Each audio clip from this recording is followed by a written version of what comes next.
लेकर हाजिर हूं मैं राजीव। दोस्तों, ऑपरेशन सिंदूर अभी खत्म नहीं हुआ है और जरूरत पड़ी तो फिर क्वालिटी जवाब पाकिस्तान को दिया जाएगा। यह बात मैं नहीं कह रहा हूं, बल्कि यह बात देश के रक्षा मंत्री राजनाथ सिंह ने कही है। इसके अलावा आज फिर से एक प्रेस ब्रीफिंग की गई। कर्नल सोफिया कुरैशी, नाम आपने अब सुन लिया खूब अच्छी तरह से। तो इस प्रेस ब्रीफिंग में कर्नल सोफिया कुरैशी थी, इस ब्रीफिंग में विंग कमांडर व्योमिका सिंह थी। दोनों का नाम आपने खूब सुन लिया है। और साथ साथ विदेश सचिव यानी फॉरेन सेक्रेटरी विक्रम मिस्री भी इस ब्रीफिंग में थे। और इन लोगों ने, इन तीनों ने देश को बताया कि भारत ने संयमित कार्रवाई की थी 6 और 7 की दरमियानी रात, जिसका लक्ष्य आतंक के अड्डों को जो पाकिस्तान में है उसको खत्म करना था। लेकिन पाकिस्तान ने हमारे कम से कम 15 शहरों पर हमले किए। जी हां, कल रात पाकिस्तान ने भारत के 15 शहरों पर हमले किए। हालांकि हमारे मजबूत डिफेंस सिस्टम ने उन हमलों को नाकाम कर दिया और आम जनता को इसकी खबर तभी लगी जब सरकार ने इसकी जानकारी आज दी है। निश्चित ही हमारी सेना की मुस्तैदी और डिफेंस सिस्टम की जितनी तारीफ की जाए दोस्तों वो कम है। तारीफ बटोरने का काम आज विपक्ष ने भी किया है। सरकार ने फिर से सर्वदलीय बैठक बुलाई थी, जिसमें विपक्ष ने एक तरफ सरकार को पूरा साथ दिया, साथ ही यह आश्वासन भी विपक्ष ने दिया कि ऐसे वक्त में रक्षा से जुड़े हुए वो सवाल नहीं किए जाएंगे जिससे सरकार को परेशानी हो। यानी विपक्ष ने साफ साफ कह दिया है कि हम इसमें कुछ नहीं बोलने जा रहे हैं, हम सीधे सीधे इस देश के डिफेंस सिस्टम से और रक्षा मंत्रालय और रक्षा से संबंधित जो भी मुद्दा आता है उसके साथ हैं। इधर कई देशों की तरफ से भी भारत के साथ खड़े होने की बात कही जा रही है। यानी नरेंद्र मोदी को हर किस्म का साथ और सहयोग मिल रहा है। लेकिन फिर भी आज नरेंद्र मोदी जी सर्वदलीय बैठक में नहीं आए। पुंछ में जो नागरिकों की जानें गईं, गुरुद्वारे में रागी की मौत हो गई, वहीं पुंछ के पास गुरुद्वारा, उस पर हमला और उसमें 3 सिख लोगों की, सिखों की कहें तो जान गई है, जिसमें एक रागी आप जानते होंगे जो गुरुद्वारे में गाते हैं, उनकी भी जान गई। कल लांस नायक शहीद हो गए। और इन सब खबरों की जानकारी आज आधिकारिक तौर पर MEA यानी मिनिस्ट्री ऑफ एक्सटर्नल अफेयर्स की जो मीटिंग हुई है, प्रेस ब्रीफिंग हुई है, उसमें दी गई है। लेकिन मोदी जी से भी राष्ट्र उनके संबोधन का इंतजार कर रहा है। लेकिन देखना यह सुखद है कि हमारे देश में सेना के कारण नागरिक महफूज हैं। आज की प्रेस ब्रीफिंग में कर्नल सोफिया कुरैशी ने क्या कुछ कहा है, यहीं से शुरुआत करते हैं। एक एक कर सबकी जुबानी सुनेंगे। कर्नल सोफिया कुरैशी अपनी बात रखते हुए, शुरुआत करते हुए, जब प्रेस ब्रीफिंग हो रही थी MEA की तरफ से, तो क्या कह रही हैं, सुनिए। 7 मई 2025 को हुई प्रेस कॉन्फ्रेंस के दौरान भारत ने अपनी प्रतिक्रिया को केंद्रित, संतुलित और गैर उत्तेजक बताया था। ये विशेष रूप से स्पष्ट किया गया था कि पाकिस्तानी सैन्य ठिकानों को निशाना नहीं बनाया गया। साथ ही दोहराया गया कि भारत में किसी भी सैन्य लक्ष्य पर हमले का उचित जवाब दिया जाएगा। 7 से 8 मई 2025 की रात को पाकिस्तान ने उत्तरी और पश्चिमी भारत में स्थित कई सैन्य ठिकानों को, जैसे कि अवंतीपुरा, श्रीनगर, जम्मू, पठानकोट, अमृतसर, कपूरथला, जालंधर, लुधियाना, आदमपुर, भटिंडा, चंडीगढ़, नाल, फलौदी, उत्तरलाई और भुज पर ड्रोन और मिसाइलों से हमला करने का प्रयास किया। इन हमलों को इंटीग्रेटेड काउंटर UAS ग्रिड और वायु रक्षा प्रणालियों द्वारा निष्क्रिय कर दिया गया। इन हमलों का मलबा कई स्थानों से बरामद हुआ, जो कि पाकिस्तानी हमलों का प्रमाण है।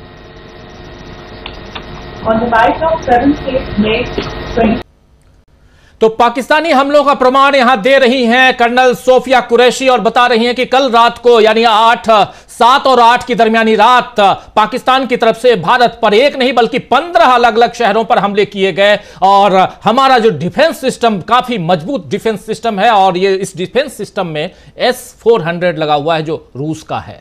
और रूस से जब भारत खरीद रहा था ये, तो अमेरिका परेशान था। और वही डिफेंस सिस्टम जो है उसने इन 15 शहरों को महफूज रखने में कामयाबी दिलाया है। यानी भारत में जब हम रात को सो रहे थे, हमारे अलग अलग शहरों में लोग सो रहे थे, चाहे वो श्रीनगर हो, जम्मू हो, बठिंडा हो, चाहे वो भुज हो या इधर अमृतसर हो या चंडीगढ़ हो, हर जगह इधर पाकिस्तान हमला बोल रहा था, मिसाइल से अटैक कर रहा था और उससे हमको महफूज रख रहा था हमारा डिफेंस सिस्टम। यह बात यहां बता रही थी खुले तौर पर, आधिकारिक तौर पर colonel Sophia Qureshi. Colonel Qureshi ने जो बातें कही हैं बहुत महत्वपूर्ण है। और वहीं रक्षा मंत्री राजनाथ सिंह ने भी आज कहा है कि क्वालिटी जवाब फिर से दिया जाएगा। रक्षा मंत्री वो साफ साफ, डिफेंस मिनिस्टर साफ साफ कह रहे हैं कि क्वालिटी जवाब दिया जाएगा अगर पाकिस्तान ने फिर कोई हिमाकत की, हरकत की, गलती की तो। सुनिए जरा यहां रक्षा मंत्री को। करने का यह सबसे उचित समय है, क्योंकि इस समय जो परिस्थितियां चल रही हैं उसे आप सब देख रहे हैं। हमारे रीजन में ही आज जो स्थितियां उत्पन्न हो रही हैं उससे आप सभी अवगत ही नहीं हैं, बल्कि अच्छी तरह परिचित हैं। हमने हमेशा ही एक रिस्पांसिबल नेशन होने का रोल बड़े संयम से निभाया है, सदैव निभाया है। हम लगातार इस बात के पक्ष कर रहे हैं कि समस्याओं का समाधान बातचीत के जरिए से हो, परंतु इसका अर्थ यह नहीं है कि हमारी सहनशीलता का कोई नाजायज फायदा उठाए। यदि कहीं कोई हमारे इस संयम का फायदा उठाने की कोशिश करता है तो उसे कल की तरह ही क्वालिटी कार्रवाई का सामना करने के लिए भी पूरी तरह से तैयार रहना होगा। तो कल की तरह ही क्वालिटी, यानी कि यहां पर बिल्कुल बात जो है वो टारगेटेड हमले की हो रही है। और कह रहे हैं हमारे देश के रक्षा मंत्री राजनाथ सिंह, यानी ऑपरेशन सिंदूर का दूसरा हिस्सा जो है, सेकेंड फेज अभी बाकी है और उस दूसरे हिस्से को घटित होते हुए देश देख सकता है। इधर पाकिस्तान से भी जो खबरें आ रही हैं उनमें पता चल रहा है कि वहां हालात काफी खराब हो चुके हैं। अगर पाकिस्तान ने अपनी गलती नहीं मानी तो उसे और तकलीफ होगी। इधर भारत ने आज जो सर्वदलीय बैठक हुई है, उस बैठक में उसके बाद राहुल गांधी ने, मल्लिकार्जुन खड़गे ने, इन सब ने क्या कुछ कहा है, पहले आइए जरा सुन लेते हैं राहुल गांधी को। राहुल गांधी बहुत छोटा नपीतुली बात अपनी रख रहे थे। क्या कह रहे थे? सर्वदलीय बैठक यानी ऑल पार्टी मीट, प्रधानमंत्री नरेंद्र मोदी नहीं पहुंचे, राजनाथ सिंह ने अध्यक्षता की, पूरी ब्रीफिंग की कि हमने हमला बोला, क्यों बोला, क्या बोला, कितने मारे गए, कितने मरे, ये सारी बातें उन्होंने कही हैं। जरा सुनिए राहुल गांधी को इस बैठक के बाद। पूरा सपोर्ट दिया हमने। जो खड़गे जी ने कहा वो सही है कि ऐसी चीजें हैं जो डिस्कस नहीं करनी है, तो बस सबने सपोर्ट। सरकार ने जानकारी दी तो पूरा सपोर्ट हमने दिया है। वहीं मल्लिकार्जुन खड़गे, उन्होंने पीएम की गैर मौजूदगी की बात कही कि आखिर प्रधानमंत्री नरेंद्र मोदी नहीं आए। साथ ही यह भी बताया कि राहुल गांधी ने संसद का विशेष सत्र बुलाने की मांग रखी है और इसके साथ ही मल्लिकार्जुन खड़गे ने नागरिकों को सुरक्षित रखने की जरूरत पर भी बल दिया है। आइए जरा सुन लीजिए मल्लिकार्जुन खड़गे को। हम चाहते थे कि इस मीटिंग में प्रधानमंत्री जी पधारें और संक्षिप्त में वो अपनी बात रखेंगे, जो घटना घटी है या जो आज भारत ने जो टेररिस्ट के खिलाफ एक्शन लिया है और खासकर हमारे जवानों ने जो हिम्मत दिखाई, उन जवानों को तो हम सैल्यूट करते हैं और उनका अभिनंदन करते हैं। इस बारे में हम ये चाहते थे कि वो खुद आए और अपनी बात रखे, तो ये सबको एक बहुत बड़ा उसका लाभ मिलता था। लेकिन उन्होंने नहीं आए और लास्ट मीटिंग में भी उन्होंने नहीं आया।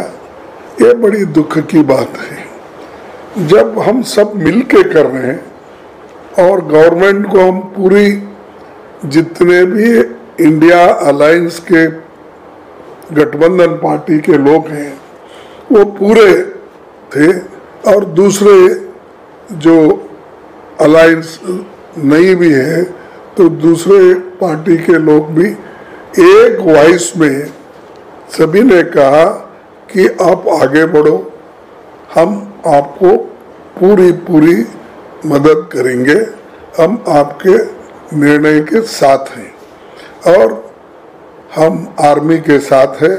आर्मी जो भी एक्शन ले रही है, क्योंकि प्राइम मिनिस्टर ने तो ये कहा है कि आर्मी को मैं संपूर्ण अधिकार देता हूं, वो कोई भी एक्शन लेने दो, वो हम उनके साथ है, उनके एक्शन को अप्रूव करेंगे। तब हम भी ये चाहते थे कि क्या हुआ क्या नहीं हुआ, लेकिन हमारे डिफेंस मिनिस्टर ने ये कहा कि नहीं, ये नाजुक घड़ी है, इस वक्त हम सविस्तार से बोलना ये अच्छा नहीं है और देश के हित में हम ये चाहते हैं कि ऐसे प्रश्न न पूछे जाए जो हमारे डिफेंस सीक्रेट होते हैं और हमारी एक्शन क्या है वो देश के हित में हम जो करते हैं, अब इस वक्त उसको हम डिस्क्लोज करना नहीं चाहते। तो हमने ये सोचा कि देश में हित में जब ये बात कही जा रही है और सभी पार्टियों ने भी जब मान ली कि ये देश के हित में वो कोई बोलना नहीं चाहते हैं और हम लोग भी इसको गंभीरता से लेके कोई प्रश्न उनको नहीं पूछा, सभी जितने भी पार्टियां वहां पर थे 20-21 सभी ने जो कहा उसको उत्तर फिर। तो सुन रहे थे आप यहां पर सीधा अपनी बात रखते हुए मल्लिकार्जुन खड़गे ने इस मीटिंग की पूरी ब्रीफिंग कह लें तो वो मीडिया के अपने इस वीडियो के जरिए मीडिया के सामने, देश के सामने रख दिया। और दूसरी तरफ वही तेजस्वी यादव ने आज देश के मीडिया से एक खास अपील की है। ये जरा तेजस्वी यादव को सुन लीजिए। लेकिन हम जितने मीडिया के लोग, हम हाथ जोड़ करके सभी मीडिया बंधुओं से प्रार्थना करना चाहते हैं कि भारत सरकार ने जो गाइडलाइन निकाली है उसका आप लोग जो है पालन करें। हम लोग पूरा साथ दें, आप लोग भी साथ। कई मीडिया चैनलों में हमने देखा है कि हमारी क्या स्ट्रैटेजी है, हमारा कहाँ आर्मी नेवी का डिप्लॉयमेंट है, एयरफोर्स का डिप्लॉयमेंट है, वो दिखाया जा रहा है।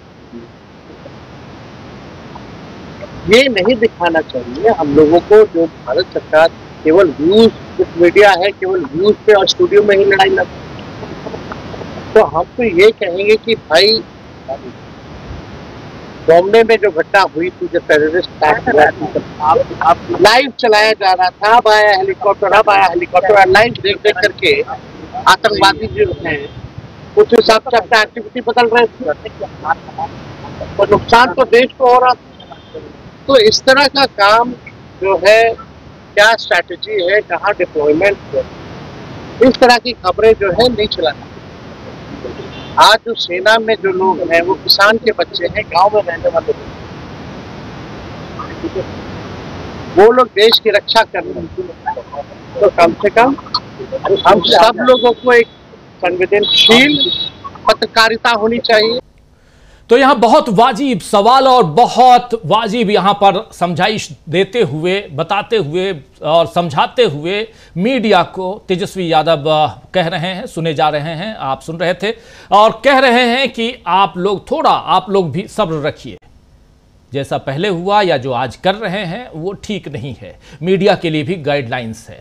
मीडिया के गाइडलाइंस की बात आज इसकी याद दिलाई विक्रम मिस्री ने भी, लेकिन विक्रम मिस्री ने बहुत सारी आधिकारिक पुष्टि भी की, बहुत सारी बातों की। आइए जरा उनको भी सुन लेते हैं। जब मिनिस्ट्री ऑफ एक्सटर्नल अफेयर्स में कि आज मीटिंग हो रही थी, ब्रीफिंग हो रही थी, प्रेस ब्रीफिंग शाम को 5:30 बजे, तो उस समय जिसमें कर्नल सोफिया कुरैशी थी, कर्नल और विंग कमांडर व्योमिका सिंह थी, और उसी में विक्रम मिस्री जो देश के विदेश सचिव हैं यानी फॉरेन सेक्रेटरी हैं, उन्होंने अपनी बातें रखते हुए साफ साफ बताया कि कल रात क्या कुछ हुआ, पाकिस्तान ने क्या किया है, उसमें कितने हमारे लोग हताहत हुए हैं, सिविलियंस, ये सारी बातें बताते हुए सुनिए जरा। A targeted attack on the Sikh community in the state of Jammu and Kashmir, hitting Gurdwara in Poonch and the homes of Sikh community members which came under attack, and we know that at least 3 individuals were killed in that particular attack. Pakistan is also making attempts to, in fact, just to add to this point, the retaliatory action that Pakistan has taken, in fact, is impacting civilians. I showed you the picture of the Gurdwara and the Sikh community members who were killed in this. There are other civilians also who've been killed and injured in these attacks. In fact, तो कितने लोग मारे गए हैं, civilians, gurdwara के ऊपर हमला, और पाकिस्तान ने सब कुछ यहां एलओसी, पुंछ और जो जम्मू कश्मीर का एरिया है उधर काफी तेज कर दिया। और इस वक्त भी जब हम ये खबर आप तक पहुंचा रहे हैं, जब ये बातें कर रहे हैं, तो बॉर्डर पर वहां तनातनी का आलम है और डिप्लॉयमेंट अब हो रहा है बॉर्डर पर। 135 से ज्यादा जो टुकड़ियां हैं सेना की वो भेजी जा रही हैं बॉर्डर पर। तो ये सब कुछ आप तक हम पहुंचा रहे हैं, जो कुछ भी होगा, जो खबरें आएंगी हम लगातार आप तक पहुंचाएंगे और ये समझने की कोशिश करते हैं कि ऑपरेशन सिंदूर के जारी रहने में देश पर किस तरह असर पड़ सकता है। क्या सरकार विपक्ष का साथ लेकर पाकिस्तान के खिलाफ निर्णायक कदम उठाएगी और साथ ही नागरिकों को पूरी तरह सुरक्षित रखने का इंतजाम करेगी? आज इसी पर चर्चा करेंगे। आइए, हमारे साथ कुछ वरिष्ठ साथी जुड़े हुए हैं, पहले उन सबसे आपका परिचय करवाता हूं। बहुत सेंसिटिव मसला है और इस पर हमारे साथ चर्चा के लिए इस वक्त 6 वरिष्ठ साथी जुड़े हुए हैं। जलील राठौर साहब सीधे जुड़े हुए हैं श्रीनगर से हमारे साथ। जलील साहब, आपका स्वागत है इस कार्यक्रम में। हमारे साथ प्रशांत टंडन जी इधर दिल्ली से जुड़े हुए हैं, दिल्ली से ही जुड़े हुए हैं। शकील अख्तर जी और दिल्ली से ही जुड़े हुए हैं हमारे साथी अमलेंदु उपाध्याय जी और प्रेम कुमार जी। उधर इंदौर से जुड़े हुए हैं हमारे साथी डॉक्टर प्रकाश हिंदुस्तानी जी।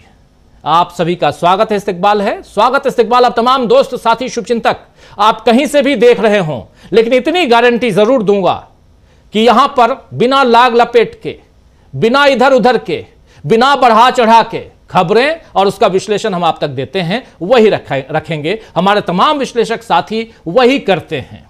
इस वक्त देश को हमारी आपकी सबकी जरूरत है, देश की सेना को भी हमारी आपकी जरूरत है। हम जाकर वहां फाइट करें ना करें बॉर्डर पे, लेकिन मनोबल तो बढ़ा ही सकते हैं, इसलिए जरूरत है। और सबसे ज्यादा जरूरत यह है कि जो सामने वाला देश है यानी पाकिस्तान, वो भी समझे कि युद्ध किसी भी चीज का अंत नहीं है। यह बात पाकिस्तान को समझना होगा। यह बात पाकिस्तान में जो अलग अलग जो ठिकानों पर वहां आतंक का जो ठिकाना है, गढ़ है, उनको भी समझना होगा। भारत ने आज सुबह पाकिस्तान के डिफेंस सिस्टम को खत्म किया, एक नहीं बल्कि 3 डिफेंस सिस्टम को खत्म किया, जबकि रात को आधिकारिक तौर पर यह बातें कह रहा हूं क्योंकि आधिकारिक तौर पर MEA की यानी मिनिस्ट्री ऑफ एक्सटर्नल अफेयर्स की जो ब्रीफिंग हुई है उसमें सारी बातें आ चुकी हैं, इसलिए आप तक रख रहा हूं और उतनी ही बातें रखूंगा जितनी बातें बताई जा रही हैं, बढ़ा चढ़ा के कुछ भी नहीं। जलील साहब, आप वहां हैं श्रीनगर में, रात को श्रीनगर पे भी निशाना बनाया गया था, डिफेंस सिस्टम अपना अच्छा है, जानकारी मिली थी क्या आपको? जी, सुबह सुबह मिली थी। रात को तो हम सोए थे क्योंकि पहली रात को हम बहुत पूरी रात तकरीबन जागे थे, हमने नींद नहीं की पहली रात को। और कल आज थोड़ा आराम मिला था और इसलिए हमको पता नहीं चला कि क्या हो रहा है क्या नहीं हो रहा है। सुबह सुबह जब पाकिस्तानी पोर्टल से वहाँ ड्रोन हमलों की खबर आई तो फिर कंगालना शुरू कर दिया, तो ये पता चला कि यहाँ से भी कुछ एक्शंस की गई थी जिनका आपने जिक्र किया था और डिफेंस मिनिस्ट्री की तरफ से भी इस तरह का बयान आया था कि एयर डिफेंस सिस्टम लाहौर का जो पंजाब में है उनका एयरपोर्ट पे वो उस पे हमला हुआ है और उसको नाकारा बना दिया गया है। तो ये तो हुई बात कि यहाँ क्या पोजीशन है। हम जो इस वक्त हैं हम यहाँ की ऑन ग्राउंड जो सूरत हाल है उसके पीछे लगे हुए हैं क्योंकि खबरें बहुत कम जा रही हैं और यहाँ के बारे में बात नहीं की जा रही है। आपने अभी जो क्लिप दिखाई उसमें आपने पॉलिटिशियंस यानी कि खड़गे साहब की ये क्लिप दिखाई और मिस्री साहब की क्लिप दिखाई, who incidentally happens to be a Kashmiri. लेकिन I take a strong objection to that statement. That was not from a bureaucrat, but that was politically motivated. He took the names of 3 Sikhs and Gurdwaras. What about 7 Muslims? तीन की अभी शनाख्त होना बाकी है, जिसमें 2 बच्चे भाई बहन जैन और जोया हैं और जिनकी उम्र है 10 और 12 साल है। तो ये मैं अभी देख रहा, मैंने देखी नहीं थी, लेकिन यहाँ आपने दिखाई तो मुझे बड़ा दुख हुआ कि उन्होंने गुरुद्वारों, सिखों की बात की। यहाँ हिंदुस्तानी मर रहे हैं, जिनमें मुसलमान भी हैं, सिख भी हैं, वो जहां मर रहे हैं उनकी कोई दो राय नहीं इस बारे में कि हम एक हैं। लेकिन बांटा कहां पे जा रहा है? At the top level. मुझे पता है मैं ये जो कह रहा हूं इसके कॉन्सिक्वेंसेस भी हो सकते हैं, but this should have not been a statement from such a top bureaucrat. He should have taken the name of 15 Indians who were killed in Poonch. और उनको भी वहां पे थोड़ा बहुत उन्होंने सिख और मुसलमान को अलग किया, जबकि मुस्लिम कैजुअलिटीज 3 times मोर हैं।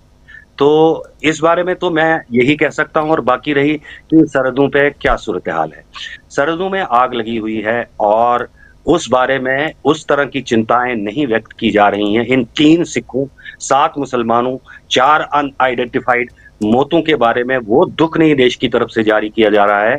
जो 26 हमारे साथी जो मासूम मारे गए थे, हमारे देशवासी, उनके बाद उस वक्त जो देश उबाल पे आया था, अरे भाई ये भी हिंदुस्तानी मर रहे हैं, इनको क्या आप कोलैटरल डैमेज समझ रहे हो जो यहाँ पे मर रहे हैं?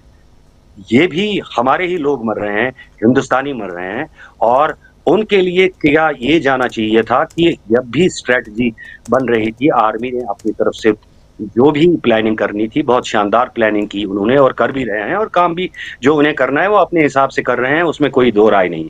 और शायद हमें ये भी नहीं कहना चाहिए कि हर किसी को सफाई देनी चाहिए, खासकर हम जो डिजिटल मीडिया पे हैं कि हम हिंदुस्तानी हैं, हम फौज के साथ हैं, हम हुकूमत के साथ हैं, ये बोलने की जरूरत नहीं है। This is natural. We are whatever is happening, whatever army is doing, forces are doing, what government is doing, we are on the same page. हमें बार बार सफाई देने की जरूरत नहीं है।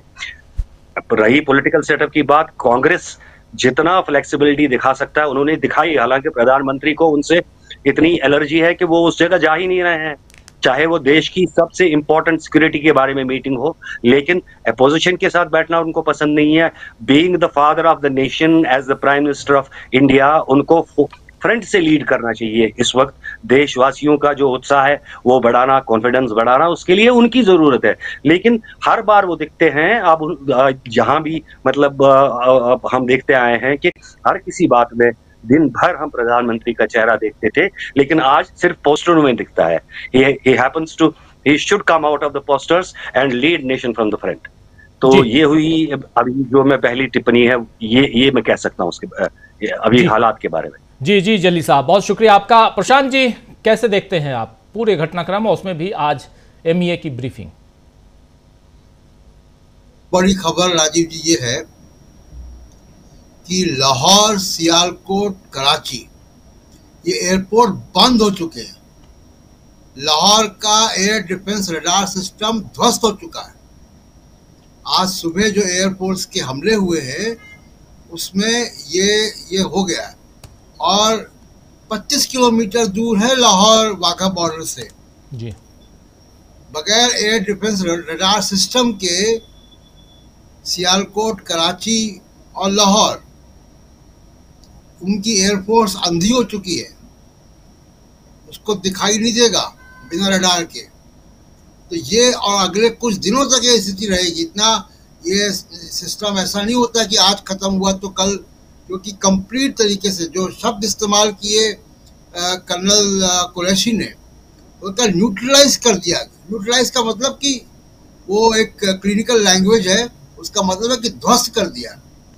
और पाकिस्तान की तरफ से भी जो खबरें आ रही हैं, उन्होंने सियालकोट, कराची और लाहौर की सिविलियन एयरक्राफ्ट की भी एयरपोर्ट बंद है। वो कल सुबह 6 बजे तक के लिए, जानकारी दे दूं, कल सुबह 6 बजे तक के लिए लाहौर एयरपोर्ट को बंद कर दिया गया है। जो सिविलियन एयरपोर्ट है उसको बंद कर दिया गया है। और दूसरी सबसे बड़ी बात कि अमेरिका ने अपने देश के नागरिकों को साफ साफ कह दिया है विज्ञप्ति जारी करके कि अगर आप लाहौर में हैं तो तत्काल वहां से निकल जाइए या किसी सुरक्षित स्थान पर पहुंच जाइए। किसी तरह की कैजुअलिटी के लिए उनका देश यानी अमेरिका जिम्मेदार नहीं होगा। यह बात साफ साफ लिखी हुई है। प्रशांत जी, ये पाकिस्तान ने इनवाइट किया, जो पुंछ में पाकिस्तान ने किया, जो 22 तारीख को जो किया था उसका जवाब हो गया था। और कल की प्रेस ब्रीफिंग में भी यही आया था कि हमने सिर्फ आतंकवादी अड्डों पे ही हमला किया, लेकिन उन्होंने रात में हमले किए हमारे शहरों पर, हमलों की कोशिश की जो नाकाम हो गई, और पुंछ में निर्दोष लोगों को मारा आर्टिलरी फायर में। तो ये पाकिस्तान ने इनवाइट किया, बल्कि उसको उल्टा करना चाहिए था कि हाफिज सईद और मसूद अजहर को इनको गिरफ्तार करना चाहिए था। इनको गिरफ्तार करके तब कहीं बातचीत या एंगेजमेंट शुरू होता, कॉन्फिडेंस बिल्डिंग मेजर आते, लेकिन पाकिस्तान ने उल्टा किया। और 71 की लड़ाई में भी राजीव जी यही किया था। पाकिस्तान ने पर्ल हार्बर के तर्ज पे सेकेंड वर्ल्ड वॉर के भारतीय इन्हीं सब शहरों को निशाना बनाया था, जो नाकाम हुआ। उसके बाद हमारे जहाज़ों ने जामनगर से फ्लाइट ली और पाकिस्तान के तमाम शहरों को तबाह किया। तो इस वक्त की सबसे बड़ी खबर यही है कि पाकिस्तान का एयर डिफेंस रडार सिस्टम लगभग जो है वो निष्क्रिय हो चुका है। जी राजीव, एक नहीं बल्कि तीन रडार सिस्टम जो है वो लगभग बिल्कुल ध्वस्त हो चुका है। और ये जानकारी न सिर्फ भारत बल्कि पाकिस्तान भी दे रहा है। इसलिए इस पर पुख्ता मतलब इस पर 100% इस जानकारी को आप मान सकते हैं कि यहां कोई भी, क्योंकि युद्ध के वक्त या ऐसी कॉन्फ्लिक्ट के समय बहुत सारी जानकारियां तैरती रहती हैं इधर उधर से। हमारे साथ जुड़ गए हैं प्रोफेसर रविकांत जी। रविकांत जी, आपका स्वागत करता हूं इस कार्यक्रम में। और सीधा प्रेम कुमार जी आपके पास आना चाहता हूं। प्रेम कुमार जी, कैसे देखा जाए, आज बहुत सारी जानकारियां, सुबह से लगातार सर्वदलीय बैठक होती है। सर्वदलीय बैठक में क्या कुछ हुआ, और जरा शकील जी के पास आऊंगा तो समझेंगे और डीपली। लेकिन सर्वदलीय बैठक में प्रधानमंत्री नहीं आते हैं। उसके बाद शाम को आते आते ये खबर आती है कि एमईए की बैठक है, एमईए की प्रेस ब्रीफिंग है। उस ब्रीफिंग में ये सारी बातें बताई जाती है। हमारे 16 लोग सिविलियंस मारे गए हैं, जिनके बारे में जलील साहब बता रहे थे। और ये सब वही एरिया जो है, पुंछ का एरिया, खासकर अखनूर और तमाम उन सब बॉर्डर एरिया में मारे गए हैं। और इसके अलावा एक इंपॉर्टेंट बात कि एक नहीं बल्कि एक साथ 15 शहरों पर कल रात को पाकिस्तान का मिसाइल अटैक पाकिस्तान की तरफ से, जिसको ध्वस्त कर दिया गया भारत की तरफ से। हम आराम से सो रहे थे, चैन की नींद सो रहे थे, लेकिन बॉर्डर पर नापाक कोशिश हो रही थी। क्या कहेंगे? जी, निश्चित रूप से राजीव जी, आपने इस पूरी चर्चा में और हमारी रक्षा सेना की ओर से जो ब्रीफिंग रही, हमारी सर्वदलीय बैठक में अपोजिशन के कंसर्न को सरकार ने सुना और कहा कि अभी रक्षा संबंधित बातें हम नहीं उसके बारे में बता सकते। इन सब को जोड़कर देखें तो ऑपरेशन सिंदूर और उसके बाद ऑपरेशन सिंदूर जहां आक्रामकता का सर्वश्रेष्ठ प्रदर्शन रहा, वहीं उसके अगले दिन बचाव का भी श्रेष्ठ प्रदर्शन दिखा कि जब पाकिस्तान के आक्रमण को हमारी रक्षा सिस्टम ने ध्वस्त कर दिया। ये सारी उपलब्धियां हैं। लेकिन दूसरी तरफ जलील साहब ने जो बातें कही हैं वो बात हम बहुत महत्वपूर्ण है, और इसको हम अलग तरीके से कह रहे थे और आज अलग तरीके से वो सामने आई। हम ये लगातार कह रहे थे कि हमारे ऑपरेशन सिंदूर का मकसद क्या रहा है। वो मकसद है कि आतंकी नेटवर्क को, आतंक के आकाओं को इस तरह से नष्ट करना, इस तरह से ख़त्म करना कि आगे कोई ऐसी घटना नहीं हो। इसमें पाकिस्तान को सबक सिखाना शामिल है। लेकिन ऐसा करते हुए जो जम्मू कश्मीर के बॉर्डर पर जो घटनाएं घटी, जो पाकिस्तान ने आक्रमण किया, स्थानीय लोग मारे गए, वो राष्ट्रीय चर्चा में नहीं आया। हम ये बात कह रहे थे कि इस बात को उठाएगा कौन? हमारा अपोजिशन सवाल नहीं कर सकता, सरकार के साथ है, ठीक है, हम भी सवाल नहीं करेंगे, सरकार के साथ रहेंगे, तो उस सवाल को कौन उठाएगा? ये प्रश्न कल तक था और आज अब उसमें ये जुड़ गया है कि जब हमारी रक्षा में जब ब्रीफिंग होगी तो आप ऐसी ही ब्रीफिंग होगी कि सिख मारे गए हैं, तो क्या मुस्लिम मारे गए उसकी ब्रीफिंग नहीं होगी, हिंदू मारे गए उसकी ब्रीफिंग नहीं होगी, तो इसके बजाय भारतीय मारे गए इस तरह से ब्रीफिंग क्यों नहीं होगी? और ये सवाल क्या आज नहीं पूछे जाने चाहिए, या इसलिए नहीं पूछे जाने चाहिए कि अभी सरकार के साथ रहना है, उसके निर्णय के साथ रहना है? ये एक बड़ा प्रश्न है और ये किसी न किसी तरह से सरकार के सामने उठना चाहिए। जलील जी ने बहुत मजबूती से बात रखी है, हिम्मत से बात रखी है और वो उनको मैं सैल्यूट करता हूं कि उन्होंने बात रखी है, अपनी आवाम की चिंता, स्थानीय लोगों की चिंता को सामने रखा है। इसके बाद हम ये देखते हैं कि तेजस्वी यादव जी, जो आपने बाइट सुनाया, जो बातें उन्होंने की, मुझे तो लग रहा था कि ये बातें सूचना और प्रसारण मंत्री की ओर से होना चाहिए था। मुझे लग रहा था कि देश का सूचना और प्रसारण मंत्री तेजस्वी यादव हैं, वो बता रहे हैं कि मीडिया को क्या दिखाना चाहिए और क्या नहीं दिखाना चाहिए। जब असदुद्दीन ओवैसी जी को सुन रहे थे, आपने नहीं दिखाई है बाइट, हो सके तो दिखलाइए। असदुद्दीन ओवैसी जी भी सर्वदलीय बैठक में गए, वो भी बैठक से बाहर निकले, उन्होंने बेहतरीन प्रश्नों की झड़ियां लगाई हैं और उन प्रश्नों के जवाब सरकार को देने चाहिए, या वो भी समझिए सरकार को नहीं, उन्होंने सरकार की ओर से एक तरह से सवाल उठाए, मानो लग रहा था कि विदेश मंत्री एस जयशंकर न होके विदेश मंत्री असदुद्दीन ओवैसी कि पाकिस्तान में जो आतंकी संगठन है उसके बारे में यूएन कोई क्यों फैसला नहीं करता, पाकिस्तान पर सैंक्शन क्यों नहीं लगाया जाता। इस तरह के बहुत सारे सवाल जो अभी मुझे याद भी नहीं है, एक सीरीज में उन्होंने असदुद्दीन ओवैसी ने कहे हैं। तो हमारा अपोजिशन जो है वो सत्ता पक्ष का मंत्री बनकर के बात कर रहा है और सत्ता का जो मंत्री है वो चुप है, खामोश है। क्या इसीलिए कि इस समय में ये बातें नहीं की जानी चाहिए? क्या पाकिस्तान को आतंकी देश घोषित करने के लिए मांग करने का समय नहीं है? ये सवाल हम न पूछे, हम न बोले? क्या जो आतंकी संगठन जिन लोगों ने जिहाद करने का ऐलान कर रखा है, असदुद्दीन ओवैसी की ही बातों को मैं बढ़ा रहा हूं, जिहाद करेंगे भारत के खिलाफ और कश्मीर को लेकर के, तो उनको आतंकी बोल करके पाकिस्तान पर दबाव डालने और उस ऑर्गेनाइजेशन को नहीं चलने देने के लिए इंटरनेशनल सहयोग हासिल करने, इसकी जरूरत नहीं है क्या? ये सवाल क्या दबा दिए जाएंगे? ये सवाल क्या नहीं उठने चाहिए? लेकिन जितना भी हम जरूर है, सरकार जवाब नहीं दे सकती, संवेदनशील मुद्दे हैं, हम मानते हैं, मत दीजिए जवाब, तो सवाल नहीं उठेंगे क्या? सवाल उठाना क्या देश के खिलाफ में है? सवाल उठना देश के लिए होता है, इस बात को कोई क्यों नहीं समझता? सवाल उठा, आपको जवाब नहीं देना, बहुत सारे सवाल के जवाब आप नहीं दे सकते, बोलिए सुरक्षा कारण हम नहीं दे सकते, लेकिन जो सवाल तेजस्वी यादव उठा रहे हैं, जो सवाल असदुद्दीन ओवैसी उठा रहे हैं, ये सवाल देश का पूरा ओपोजिशन क्यों नहीं उठाएगा? ये भी सवाल, ये भी एक महत्वपूर्ण बात है। और मीडिया में क्यों नहीं उठने चाहिए? और मीडिया में सवाल नहीं उठने चाहिए तो मीडिया को आप बंद करते रहिए, ये भी तो दौर है। इस दौर में मीडिया पर बैन क्यों लगाया जा रहा है भाई? क्यों बैन लगाए जा रहे हैं?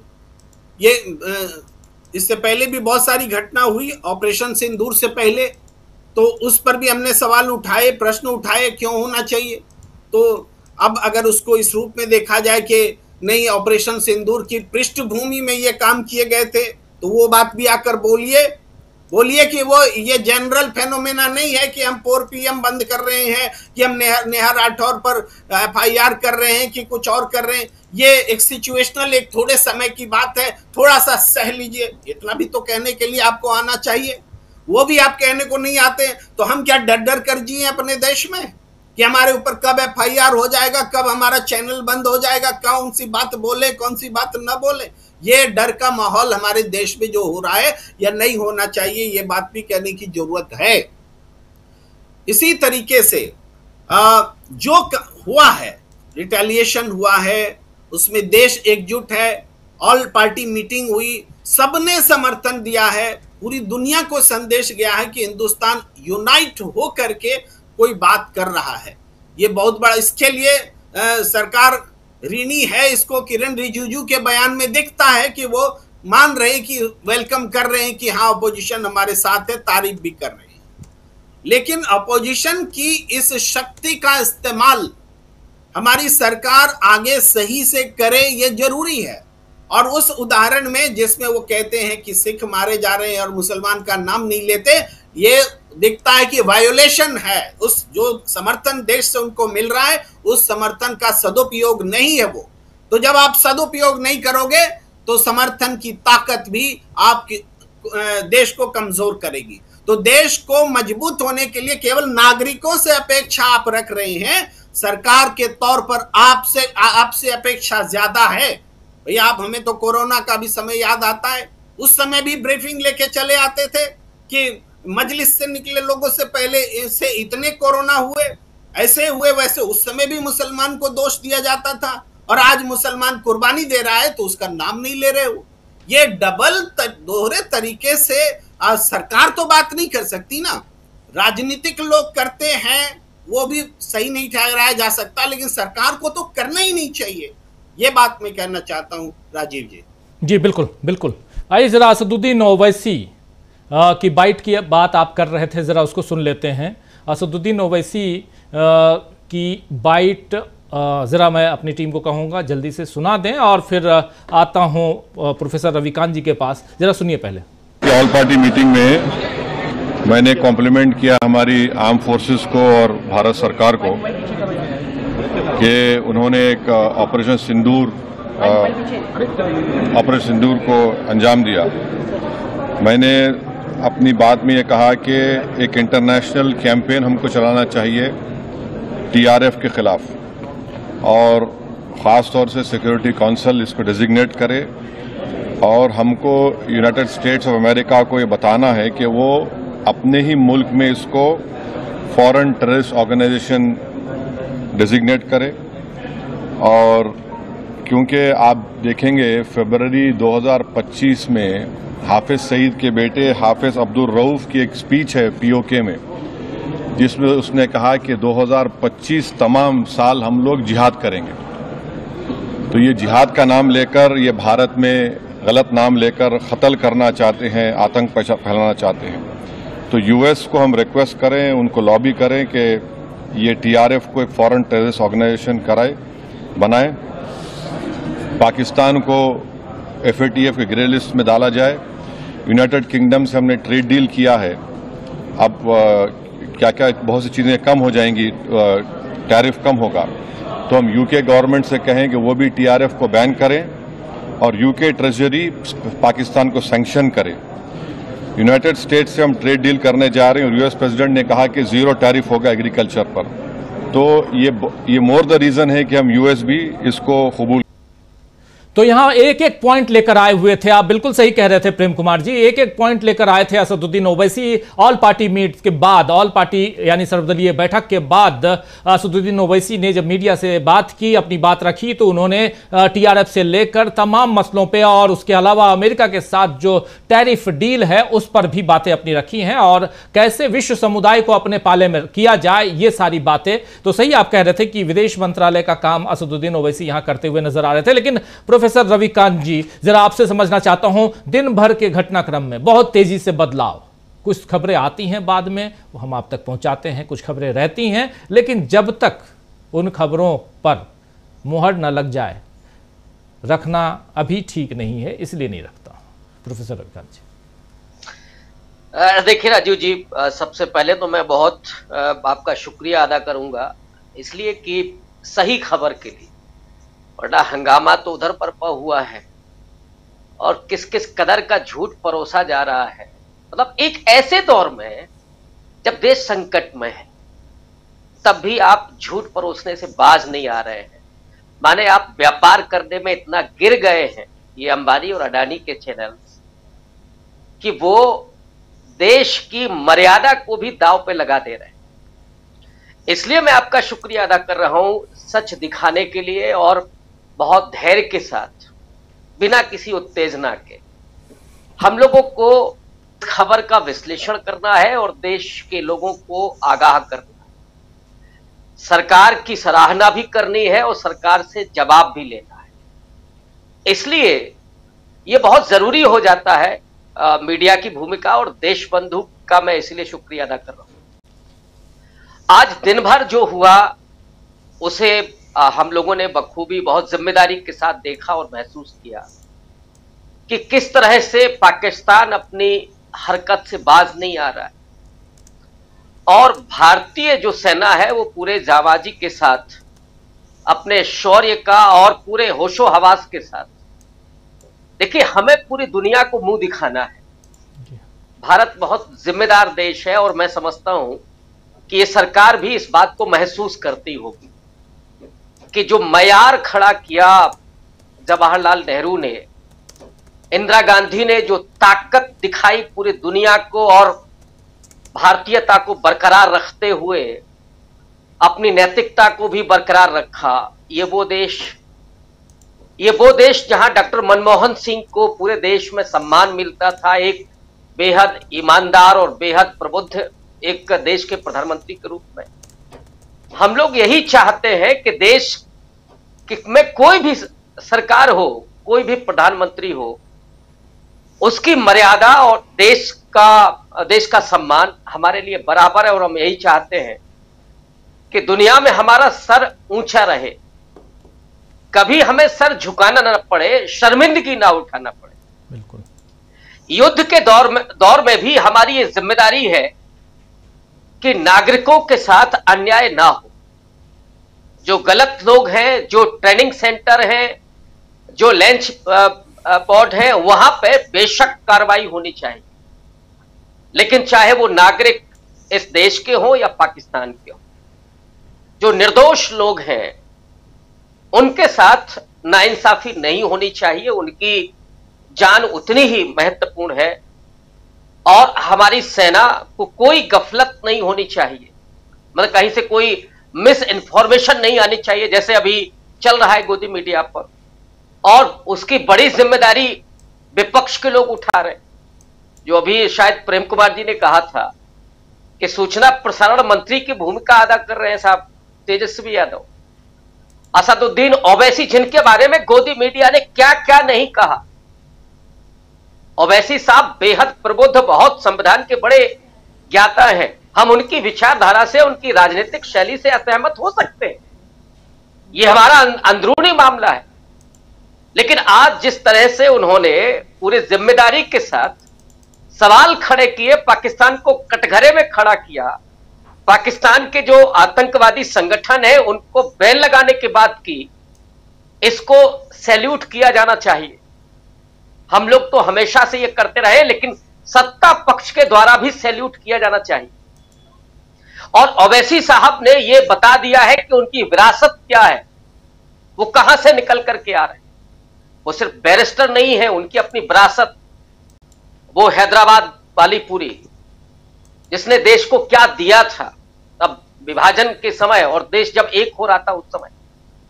तो इसलिए मैं कह रहा हूं कि इस देश का हर एक व्यक्ति, हर एक नागरिक उतनी ही जिम्मेदारी के साथ काम कर रहा है, लेकिन दुर्भाग्य यह है कि जो मीडिया कहा जाता है, जो लोकतंत्र का चौथा स्तंभ कहा जाता है, वो व्यापारी बना हुआ है, वो भाड़ बना हुआ है। अभी भी उसको लोगों को उत्तेजित करने में मजा आ रहा है।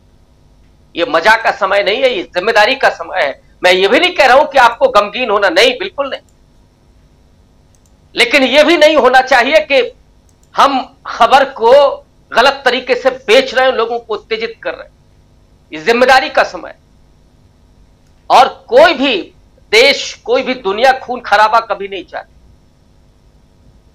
लेकिन हम ये भी नहीं चाहते कि कोई पहलगाम में आकर के खून खराबा करके चला जाए, उसको बिल्कुल सजा मिलनी चाहिए, वो कोई भी हो। इसीलिए आज पूरा देश, पूरा विपक्ष सरकार के साथ खड़ा हुआ है, लेकिन प्रधानमंत्री की जिम्मेदारी भी तय करनी होगी कि साहब सर्वदलीय बैठक होती है, पहले भी होती है और बाद में भी होती है, आप क्या इस देश के ऊपर हैं क्या?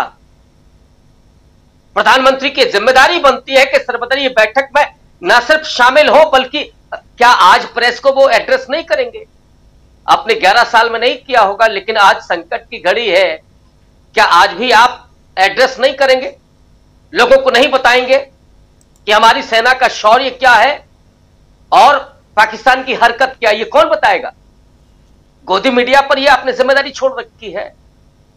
तो इसलिए राजीव जी, ये भी साथ में बात होनी चाहिए। हमारी जिम्मेदारी भी, हम उतना ही अपने गृहबान की तरफ झांक करके देखेंगे जब भी किसी खबर की बात करेंगे, कोई विश्लेषण करें।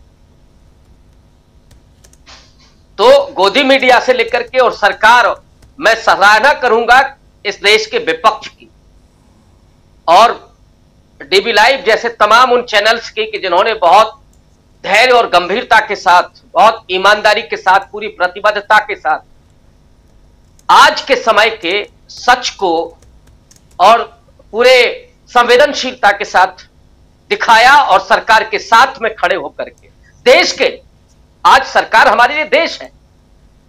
आज हमारी असहमतियां वैचारिक नहीं है, होती हैं, अभी कोई इंटरनल मैटर होगी, बेशक होंगी, लेकिन आज देश का सवाल है, इसलिए पूरा देश सरकार के उस पर खड़ा है कि नीति क्या है, आपका कार्यशैली क्या है, सेना के साथ, सेना के शौर्य की प्रशंसा करते हुए।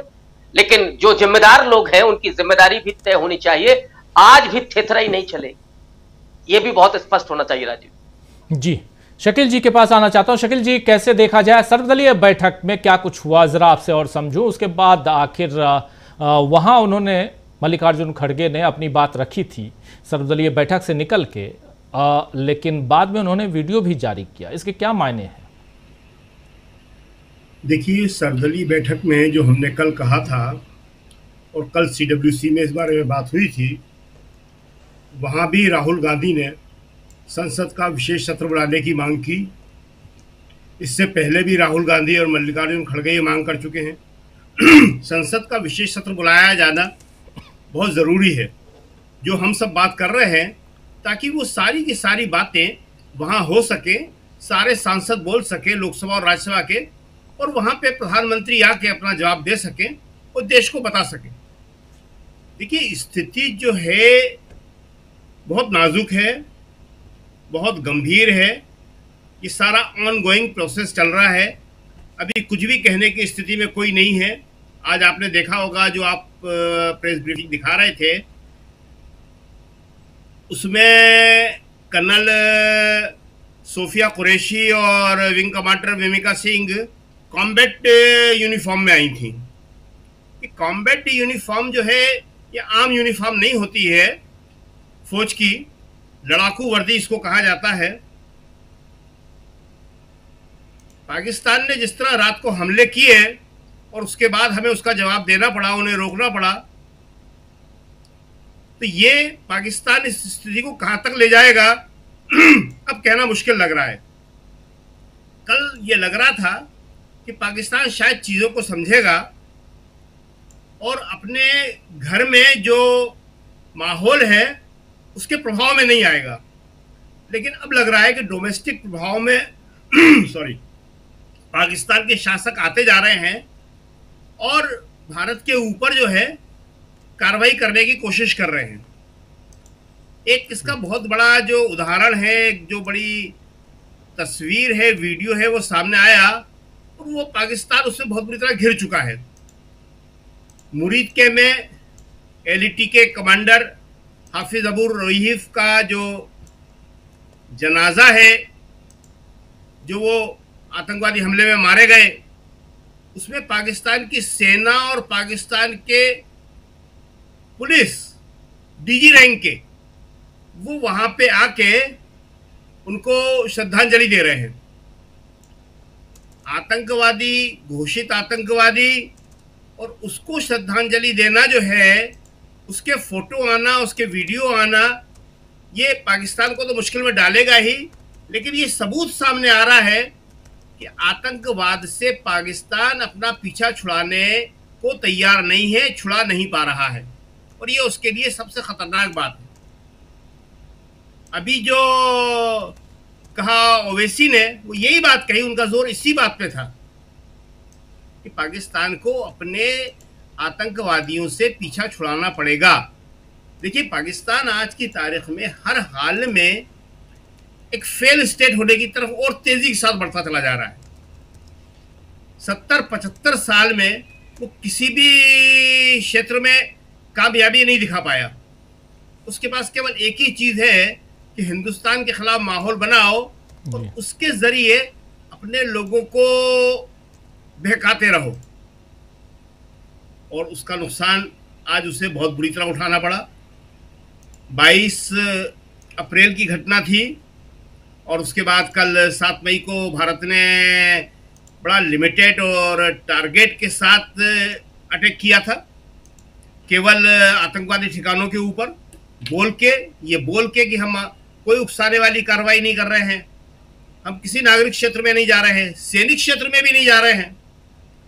लेकिन आज उसके बाद जो है मुरीद के में जिस तरह से ये प्रदर्शन हुआ, पाकिस्तान क्या कहना चाह रहा है कि उनका आतंकवाद से कोई रिश्ता नहीं था? पाकिस्तान जब तक आतंकवाद के ऊपर नकेल नहीं कसेगा, ये स्थिति अब उसके काबू में रहने वाली नहीं है। जी देखिए, वो घबराहट के अंदर जो पैनिक रिएक्शन कर रहा है वो इसमें कामयाब नहीं हो सकता। वो ये जानता है कि हिंदुस्तान बहुत बड़ा मुल्क है, बहुत ताकतवर मुल्क है।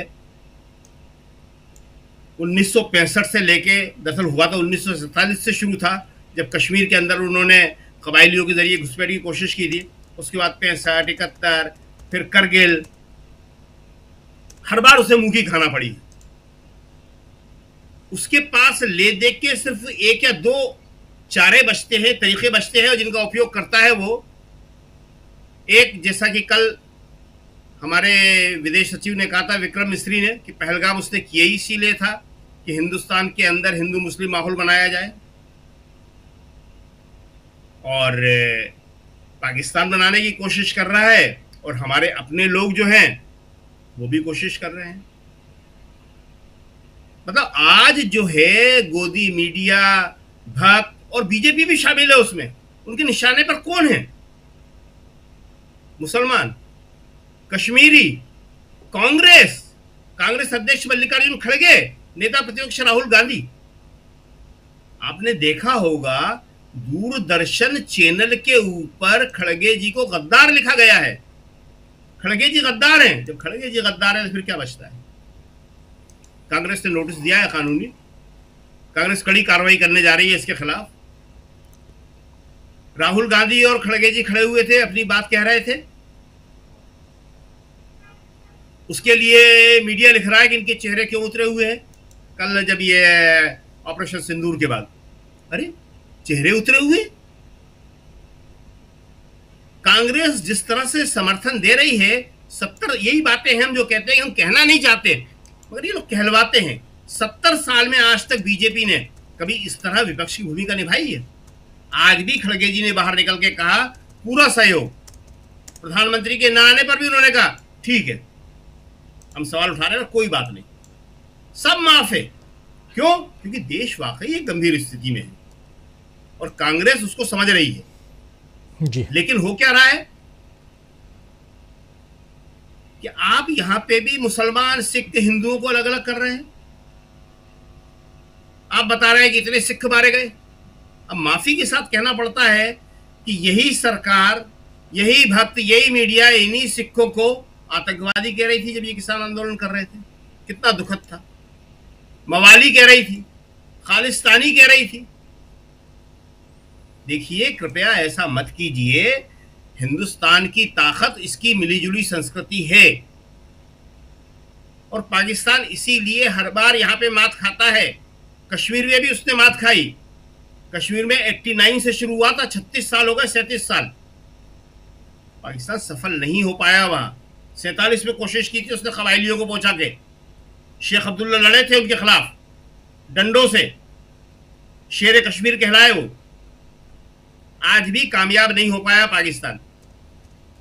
पंजाब में नहीं हो पाया, कश्मीर में नहीं हो पाया। उसकी वजह यही है कि वो सारी की सारी राजनीति जो है नकारात्मक कर रहा है। अपने देश को आगे बढ़ाने के बदले, वहां तरक्की की बात करने के बदले उसका सारा ध्यान यहां पे है कि यहां हिंदू मुसलमान हम कैसे करा दें। तो हमारा काम क्या होना चाहिए कि जो आज पाकिस्तान चाहता है वो हम किसी भी सूरत में नहीं होने दें। हमारे यहाँ के लोगों को इसके ऊपर बहुत सख्ती से रोक लगाना चाहिए और इसीलिए प्रधानमंत्री के सामने आने की जरूरत है कि वो आके ये बात कहें कि ये सब बंद होना चाहिए।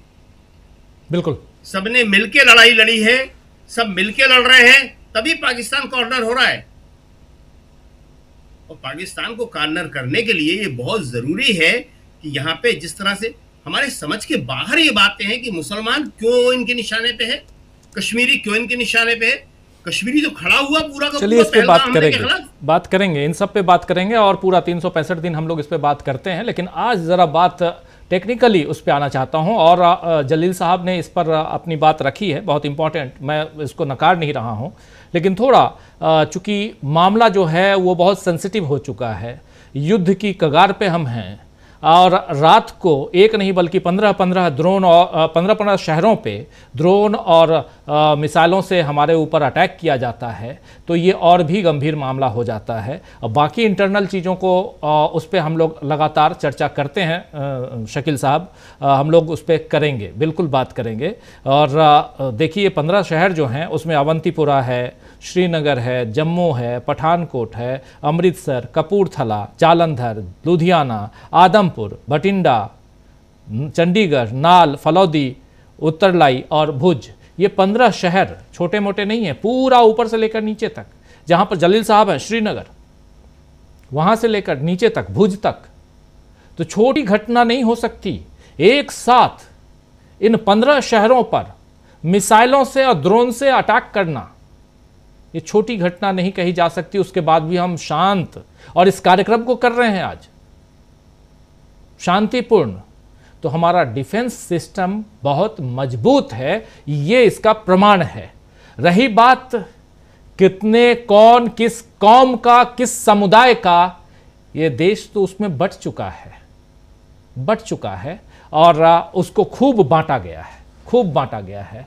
बहुत दुखद है इस बारे में बात करना, और ये बात समझ नहीं होगी उन लोगों को भी जो ब्रीफिंग के लिए आते हैं, कुछ तस्वीरें दिखाते हैं, कुछ तस्वीरें नहीं दिखाते हैं, लेकिन तस्वीरें पहुंच जाती हैं शकील साहब जनता के बीच। ये तस्वीरें पहुंचती हैं, बहुत दुख के साथ ये तस्वीरें पहुंचती हैं, और तब और भी तकलीफ होती है आम जनता को कि कुछ बताया जा रहा है, कुछ छिपाया जा रहा है। वहां पे अभी उस पार्ट को, उस चैप्टर को टच नहीं करते हैं, हम कर चुके ऑलरेडी। लेकिन दूसरी इंपॉर्टेंट बात जो है वो जरा डॉक्टर प्रकाश हिंदुस्तानी जी आपके पास आना चाहता हूं, आपसे समझना चाहता हूं कि क्या आज रक्षा मंत्री जी ने जो कहा है कि अभी ऑपरेशन सिंदूर खत्म नहीं हुआ है, हम लिख भी रहे हैं अभी खत्म नहीं हुआ ऑपरेशन सिंदूर, ये अपनी बात या अपना थंबनेल हमारा नहीं है, ये बात आज रक्षा मंत्री साहब ने कही है, राजनाथ सिंह ने कही है। इसको क्या माना जाए? राजीव जी, पहली बात तो ये कि अगर राजनाथ सिंह जी ने कोई बात कही है, भारत के रक्षा मंत्री हैं, तो हम सब उनके साथ हैं, यहाँ उपस्थित सभी लोग उनके साथ हैं, देश उनके साथ है, हम सब भारत के साथ हैं, सरकार के साथ हैं, प्रधानमंत्री के साथ है, सेना के साथ है। अभी हम कोई बहस, कोई विवाद खड़ा नहीं करना चाहते। राहुल गांधी ने बहुत शालीन तरीके से आज पत्रकारों से बातचीत की और कहा कि कोई कमेंट नहीं, खड़गे जी बोलेंगे। खड़गे जी ने अपनी बात की। सवाल यह है कि इस देश में हम जो बंटवारा कर रहे हैं, जैसे ओवैसी जी की बात हो रही है, ओवैसी जी की बातों से आप सहमत हो सकते हैं, असहमत हो सकते हैं। वो सांसद हैं और भारत के सांसद हैं तो संविधान की मर्यादा के अंदर सांसद है। उनकी पार्टी रजिस्टर्ड पार्टी है, कोई गैर कानूनी पार्टी नहीं है, चुनाव लड़के जीते हैं।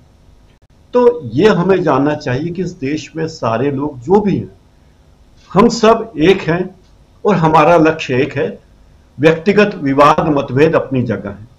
आज मुझे एक व्यक्ति की याद आ रही है राजीव जी, जब हमने ऑपरेशन सिंदूर किया तो पूरे पाकिस्तानी मीडिया में भारत के खिलाफ अंधाधुंध मैटर आने लगा। पाकिस्तानी मीडिया से शेयर करते हुए ट्विटर पर और दूसरे माध्यमों में भी वो खबरें आई। लेकिन एक व्यक्ति है, एक बंदा है मोहम्मद जुबैर, आल्ट न्यूज वाला, जिसने 12 घंटे में 200 खबरों का फैक्ट चेक किया 12 घंटे में 200 खबरों का फैक्ट चेक किया और बताया कि पाकिस्तान के मंत्री जो कह रहे हैं वो ठीक नहीं। वो व्यक्ति कह रहा है जिस पे आरोप लगे कि वो व्यक्ति गलत सूचना देता है, खंडन करता है, धार्मिक भावना फैलाता है, समाज में नफरत फैला रहा है, ये आरोप जिस पर लगे, यहां तक आरोप लगे कि उसका तो पाकिस्तान से और आईएसआई से संबंध है, उसके खिलाफ एफआईआर दर्ज हुई और सुप्रीम कोर्ट ने जिस व्यक्ति को रिहा किया, ऐसा व्यक्ति आज कह रहा है कि पाकिस्तान ने ये झूठ बोला, पाकिस्तान का ये दावा झूठा है, पाकिस्तान का ये झूठा दावा है। और उन्होंने जो खंडन किए, पाकिस्तान जो दुष्प्रचार कर रहा था, ऐसे वक्त पे ये बात साबित करती और फख्र भी होता कि हम सब एक हैं, हमारे जो भी मतभेद होते हों हम इस वक्त एक हैं। तो उन्होंने जिन झूठी खबरों का और फोटो का जवाब दिया वो अद्भुत है। जैसे पाकिस्तान के सूचना मंत्री अताउल्लाह तरार ने कहा कि पाकिस्तान में कोई आतंकी शिविर है ही नहीं और भारत ने नागरिकों पर हमला किया है। तो जुबैर ने तत्काल पेश कर दिया कि भाई ये यहाँ आपके आतंकी हमले हैं और आप खुद ये बात स्वीकार कर चुके हैं आपके मंत्री। पाकिस्तानी स्रोत ने जो फर्जी वीडियो तस्वीरें शेयर की तो मोहम्मद जुबैर ने कहा कि ये तथ्य गलत हैं। उन्होंने चीन के दावे को, जो चीन का सरकारी अखबार है ग्लोबल टाइम्स, उसमें जो छापा था उसके भी आउटलेट का खंडन भारत सरकार की नाराजगी से पहले कर दिया और कहा कि ये तो गलत जानकारी चीन का अखबार दे रहा है, दुनिया को गुमराह कर रहा है। तो मुझे लगता है कि भारत अपनी ताकत को पहचाने, अपने लोगों को पहचाने। ये सवाल करने का नहीं है कि भारतीय सेना ने किसको प्रवक्ता बनाया है, वो किस पद पर हैं, उनका धर्म क्या है। मुझे लगता है कि ये समय हमें ये बातें करने का नहीं है, ये बातें करने का भी नहीं कि हमारी बातचीत में क्या क्या हो रहा है। तो जो बातें इन्होंने मोहम्मद जुबैर ने की वो भी एक प्रतीक है। मुझे लगता है कि मोहम्मद जुबैर भी एक प्रतीक है जो बता रहे हैं कि इस देश के नागरिक हम भी हैं और भारत के खिलाफ कोई बात होगी तो हम किस तरह उसका प्रतिकार करेंगे। असदुद्दीन ओवैसी इसमें है। जम्मू कश्मीर के मुख्यमंत्री बहुत गंभीरता से ये बात कह चुके हैं कि हम क्या करना चाहते हैं। प्रधानमंत्री किन मसलों में बिजी हैं ये तो बाद में पता चलेगा, अभी वो व्यस्त होंगे, कहीं निश्चित ही व्यस्त होंगे। और प्रधानमंत्री को कुछ दिखाने के लिए भी होता है कि वो जिन चीजों में व्यस्त होते हैं वो दिखा दी जाती हैं, तो अभी हम उस पर भी सवाल नहीं कर रहे हैं। लेकिन इस देश में हमें सोचना चाहिए और हमें एक ऐसी प्रतिरक्षा प्रणाली विकसित करनी चाहिए। हमें फख्र है कि हम ऐसी चीज कर चुके हैं, हमारी रक्षा प्रणाली इतनी मजबूत है, जबकि हमारे 24 मिसाइल गए पाकिस्तान के ठिकानों पर, आतंकी ठिकानों पर, वो हमारे एक भी मिसाइल को इंटरसेप्ट नहीं कर पाया पाकिस्तान को, कि चीन के हथियार उसने लिए थे। इसका मतलब यह हुआ कि चीनी हथियार भंगार हैं, पाकिस्तान उनसे अपनी रक्षा नहीं कर पाया। भारत के पास अच्छे हथियार हैं, लेकिन पाकिस्तान से भी हम लड़ाई, युद्ध हम नहीं चाहते। ये हमारी लड़ाइयां हैं, ये हमने, लेकिन युद्ध अभी नहीं है और हम युद्ध नहीं चाहते, कोई भी युद्ध नहीं चाहता। पाकिस्तान ने जो रिटेलिएट कहें या हमला किया भारत के 15 शहरों पे, उसके जवाब में भारत ने उनकी प्रतिरक्षा प्रणाली पर हमले किए और उसको नष्ट कर दिया। तो ये बात फिर साबित करती कि भारत सुरक्षा के मामले में, हथियारों के मामले में पाकिस्तान और हमारे पड़ोसियों से ज्यादा बेहतर है। लेकिन इंदिरा गांधी जी कहती थी, वो बात मुझे हमेशा याद आती है, कि विजयी को विनयी होना चाहिए, नंबर 1। नंबर 2, जीत का अर्थ यह नहीं है कि आप हमेशा जीत के ही गुमान में रहें। आप अपना मूल्यांकन भी करते रहें, विनम्रता पूर्वक मूल्यांकन करते रहें। और ये वक्त देश में है कि हमारे नेता मूल्यांकन करें। सब पूरा देश सरकार के साथ है, तो सरकार भी इस तरफ आगे आए और कहे कि हम भी पूरे देश के साथ हैं, हम अकेले निर्णय नहीं ले रहे, हम सबके साथ हैं। राजीव जी, बिल्कुल बिल्कुल आप सही कह रहे हैं। जरा अमलेंदु जी क्या कहेंगे आप, और इसमें भी जो ब्रीफिंग हुई है जिसमें तमाम जानकारियां दी गई हैं एमईए की, उसके बारे में? देखिए राजीव जी, एक तो सुबह तक ये बात चल रही थी कि कुछ कैजुअलिटीज हमारी भी हुई हैं और सूचनाएं नहीं आ रही हैं, और सूचनाएं आनी चाहिए, क्योंकि जो पाकिस्तानी मीडिया है और जो इंटरनेशनल मीडिया है वो काफी ज्यादा दुष्प्रचार कर रहा है।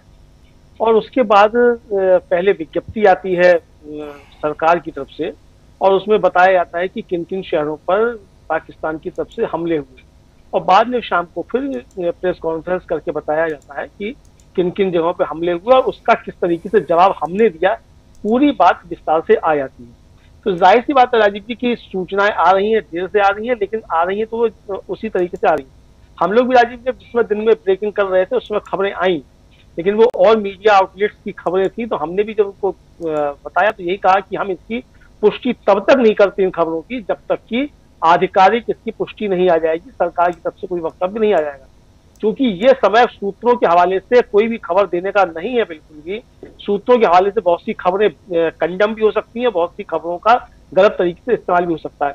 और राजीव जी ये बात से निकल कर गया, जिन मोहम्मद जुबैर की बात चल रही थी उनकी भी कई रिपोर्ट्स में ये बात निकल कर आई कि तमाम जो मुख्य धारा के मीडिया चैनल्स कहे जाते हैं उन्होंने फिलिस्तीन के जो विजुअल्स थे वो भारत के बताकर और पाकिस्तान के बताकर ऑन एयर की, ये सारी चीजें आई। तो हम जिम्मेदारी के साथ, चूंकि हमारी जिम्मेदारी राजीव जी देश के प्रति भी है और हमारा जो अपना पेशा है पत्रकारिता का उसके प्रति भी, दोनों के प्रति हमारी जिम्मेदारी है, तो हमारी तरफ से कोई भी गलत सूचना नहीं जानी चाहिए, भले ही देर से सूचना जाए।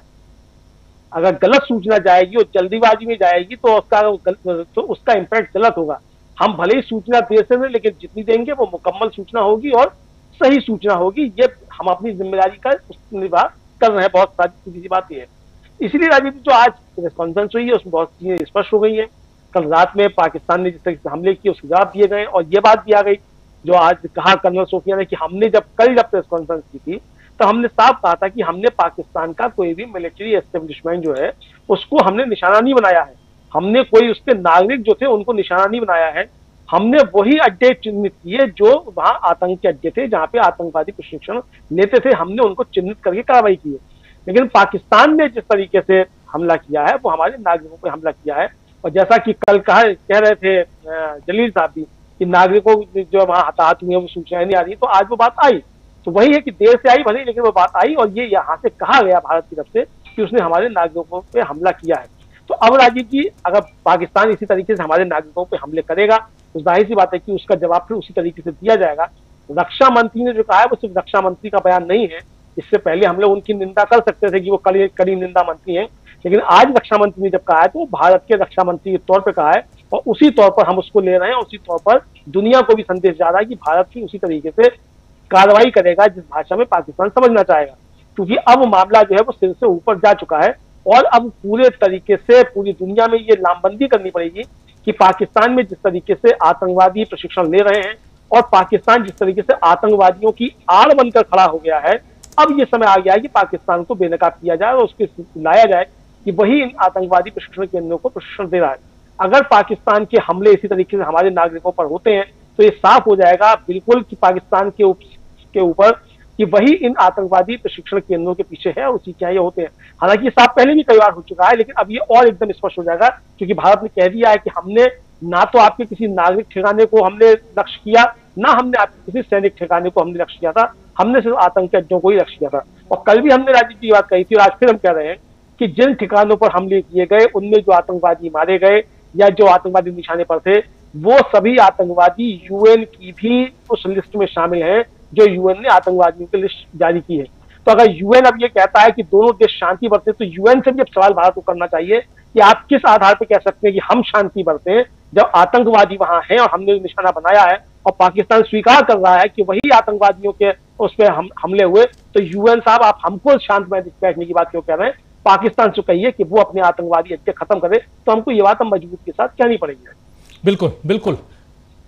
विंग कमांडर व्योमिका सिंह, उन्होंने भी जब प्रेस ब्रीफिंग हो रही थी तो एक तरफ कर्नल सोफिया और दूसरी तरफ विंग कमांडर सिंह, ये दोनों एक हिंदी में एक इंग्लिश में, व्योमिका सिंह ने इन 16 लोगों की जो सिविलियंस की मौत हुई है ये बताई। आइए जरा सुन लेते हैं और फिर सीधे आएंगे प्रशांत टंडन जी के पास, जलील साहब के पास आएंगे पहले, फिर प्रशांत जी के पास आएंगे। जरा पहले सुनिए इनको, विंग कमांडर व्योमिका सिंह को। पाकिस्तान ने नियंत्रण रेखा पर आकरण गोलीबारी की तीव्रता बढ़ा दी है, जिसमें कुपवाड़ा, बारामूला, उरी, पुंछ, मेंढर और राजौरी क्षेत्रों में मोर्टार और भारी तोपखाने का इस्तेमाल किया जा रहा है। Pakistan has increased the intensity of its unprovoked firing across the line of control using mortar and heavy caliber artilleries in areas in Kupwara, Baramulla, Uri, Poonch, Mendhar and Rajouri sectors in Jammu and Kashmir. 16 innocent lives have been lost, including 3 women and 5 children due to the Pakistani firing. Here too, India was compelled to respond to bring mortar and artillery fire from Pakistan to a halt. Indian Armed Forces reiterate their commitment to non-escalation, provided it is respected by the Pakistan military. Confirm किया यहाँ पे जलील साहब इन्होंने कि 16 जिसमें कितने बच्चे कितनी महिलाएं ये सब कुछ कंफर्म किया गया है। और यही कंफर्मेशन आ जाए तो बातें रखना अपने तमाम दर्शक साथियों के बीच इन खबरों को पहुंचाना ज़्यादा आसान होता है। हम लोगों के बीच खबरें आती हैं, लेकिन चूंकि ये वो टाइम नहीं है इसलिए थोड़ा सा इसमें मैं पर्सनली थोड़ा परहेज करता हूं कि जो काम बाकी चैनल्स कर रहे हैं वो काम ना करें। फुटेज दिखा रहे हैं आप गजा पट्टी के लाकर और यहाँ बता कुछ और रहे हैं। पाकिस्तान सियालकोट रात में अचानक चलने लगा सियालकोट, मालूम हुआ वो दिल्ली के फुटेज थे, क्योंकि कल शाम को जब दिल्ली में मॉक ड्रिल हो रही थी उसके फुटेज सियालकोट बता के आप दिखा रहे हैं और सोशल मीडिया पे चला रहे हैं। तो ये नहीं होना चाहिए। लेकिन यहाँ बात दूसरी है, अभी खत्म नहीं हुआ है ऑपरेशन सिंदूर, इसके क्या मायने समझे जाएं?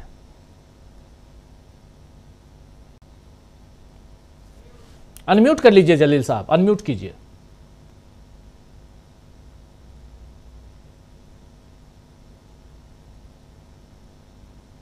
जी डिस्कनेक्ट हो गए शायद। चलिए जुड़ते हैं जल्दी से। लेकिन प्रशांत जी तब तक आप बताइए क्यों नहीं खत्म हुआ है और क्या माना जाए इसको? देखिए, जो ब्रीफिंग दोनों अफसरों की है तो शकील जी ने बहुत इंपॉर्टेंट पॉइंट उसमें नोट किया कि कल इनकी ब्रीफिंग थी तो इनकी यूनिफॉर्म थी सर्विस यूनिफॉर्म, जो एयरफोर्स की ब्लू होती है और आर्मी की ऑलिव ग्रीन होती है, जिसमें कॉलर में रैंक होता है, शोल्डर में रैंक होते हैं। अब आज की इनकी यूनिफॉर्म कॉम्बैट यूनिफॉर्म है। ये तभी पहनी जाती है जब सेना युद्ध की स्थिति में होती है। तो ये सेना की तैयारी, सेना का एटीट्यूड और सेना की योजना का भी एक रिफ्लेक्शन है कि आज उनकी यूनिफॉर्म कल के जैसी नहीं है। यानी पाकिस्तान के जवाबी हमले के बाद आज इनकी यूनिफॉर्म बदल गई, तो आर्मी का पूरा जो रवैया है अब वो कॉम्बैट मोड में है सेना है हमारी। एक बात। दूसरी बात देखिए, जो बहुत इम्पोर्टेंट बात तेजस्वी यादव ने कही। देखिए, पाकिस्तान 3 तरीके से हमला कर रहा है। एक, उसने आतंकवाद के जरिए किया हमला पहलगाम में। दूसरा हमला वो कर रहा है पुंछ बॉर्डर पे, या कल उसने हमारे शहरों को मिसाइल और ड्रोन से हमले किए। तीसरा एक और हमला हो रहा है और उस हमले में वो थोड़ा कामयाब भी दिखता है।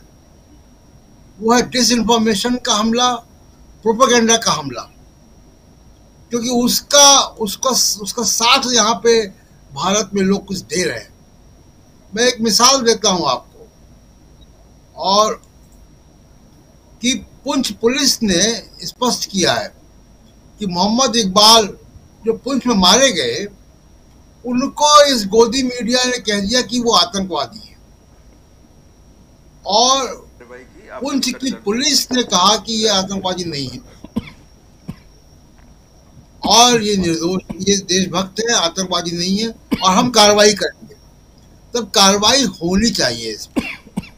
मल्लिकार्जुन खड़गे के खिलाफ बहुत ही आपत्तिजनक प्रोग्राम, मुझे पता नहीं कि चला कि नहीं चला, लेकिन मैंने उसका ग्राफिक्स देखा और दूरदर्शन के एक जिम्मेदार अधिकारी के सोशल मीडिया हैंडल से उसको देखा।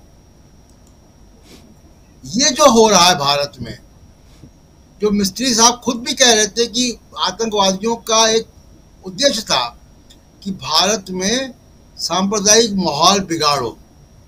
तो ये कौन लोग हैं जो पाकिस्तान के इस मंसूबे को कामयाबी दे रहे हैं। जिनकी चर्चा अभी आप कर रहे थे कि फर्जी वीडियो लगाते हैं, फेक खबरें देते हैं, अपने ही देश के लोगों को निशाना बना रहे हैं, अपने ही देश के निर्दोष लोगों को आतंकवादी कह रहे हैं। जो मर गया उसका पूरा परिवार आया और उस परिवार ने वीडियो बना के जो है वो बताया कि किस तरीके से उनके जो परिवार के सदस्य हैं, उनके फादर हैं, मर गए, उनको आतंकवादी बना दिया। तो सोचिए कितनी बुरी बात है। और ये एक नहीं, कई चैनलों ने किया। तो ये लगातार ये जो गोदी मीडिया में और कुछ सोशल मीडिया के लोग इस पाकिस्तान के इस मंसूबे को तो कामयाब यहाँ पे कर रहे हैं। इस पे सरकार को ध्यान देना चाहिए। खुद विदेश सचिव भी इस बात को कह चुके हैं, सरकार भी इस बात को कह रही है। लेकिन जब ऑफिशियल चैनल ये कर रहा है, बड़े बड़े न्यूज चैनल ये कर रहे हैं, तो बड़ी शर्म की बात आती है। दूसरी एक बहुत इम्पोर्टेंट बात जो है, अपोजिशन की डिमांड है पार्लियामेंट का सेशन बुलाना। पार्लियामेंट का सेशन बुलाना क्यों जरूरी है? कोई सरकार को वहां पे घेरना नहीं है पार्लियामेंट सेशन में।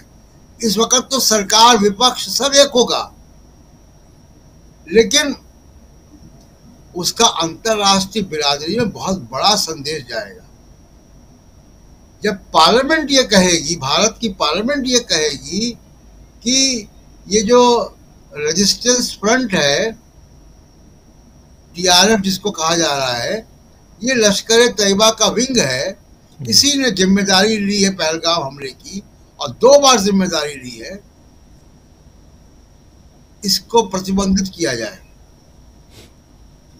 तब ये बात यूनाइटेड नेशन सिक्योरिटी काउंसिल में विश्व पटल पे गंभीरता से ली जाएगी कि भारत की संसद ये कह रही है, भारत की संसद ये कह रही है कि पाकिस्तान के खिलाफ FATF के तहत कार्रवाई हो, उसका IMF का लोन रोका जाए, उसको हथियारों की सप्लाई ना हो, उसका अंतर्राष्ट्रीय बहिष्कार हो। ये जो डिप्लोमेटिक तरीके हैं, जब पार्लियामेंट इस बात को कहेगी तो बहुत वजन जाएगा। इसलिए पार्लियामेंट का सेशन बुलाना बहुत आवश्यक है। जी राजीव जी जलील साहब अपनी बात रखिए और सवाल वही। जी ये आपने मेरा बैकड्रॉप चेंज होते हुए देखा होगा, यहाँ बिजली चली गई, तो शायद ये भी मॉक ड्रिल का हिस्सा है, तो मुझे उस जगह आना पड़ा जहां मुझे इन्वर्टर का पॉइंट मिले। ये जो मिस इन्फॉर्मेशन और डिस इन्फॉर्मेशन के बारे में आपने मुझे सवाल किया था और मैं जो आपको कहना चाहता था वो प्रशांत जी ने आपको बोल दिया। वो कितना दुखद बात है उन लोगों के लिए जिनके परिजनों को, जो देश के नाम पे कुर्बान हुए हैं, उनको आप सिर्फ इसलिए आतंकवादी बता रहे हो कि उससे कुछ माइलेज आपको हासिल हो, और अगर टोपी और दाढ़ी हो तो फिर बहुत ही बढ़िया। तो इन चीजों के खिलाफ बहुत ही सकारात्मक ये पॉजिटिव बात ये है, एनकरेजिंग बात ये है कि लोगों ने बात की, मीडिया से जो वाबस्ता है, इंडिपेंडेंट मीडिया से, उन्होंने इसको बड़ी मजबूती के साथ उठाया और जी न्यूज के खिलाफ, ये जो जी न्यूज ने शुरुआत में किया था, तो उसके बारे में मतलब एक्सपोज पूरी तरह हो गया। लेकिन ये सिर्फ हमारा काम नहीं है, हुकूमत का भी काम है कि इस वक्त में जब एक इमरजेंसी की, आपातकाल की सूरत हाल है, ऐसे में ऐसी कोई बात किसी भी क्वार्टर से न हो जिससे देश की जो हित है उसमें कोई ऐसा मुश्किल पेश आए।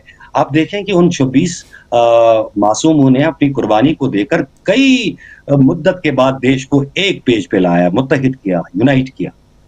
उन्होंने कुर्बानी दी जिसकी बदौलत आज हम सब लोग एक ही पेज पे हैं। मतलब हम लोग भी जो हमेशा सवाल करते थे, हम भी अब सवाल करना हमने शायद उस वक्त तक बंद कर दिया है जब तक देश में हालात ठीक नहीं होते हैं और ये मुश्किल टल नहीं जाती है।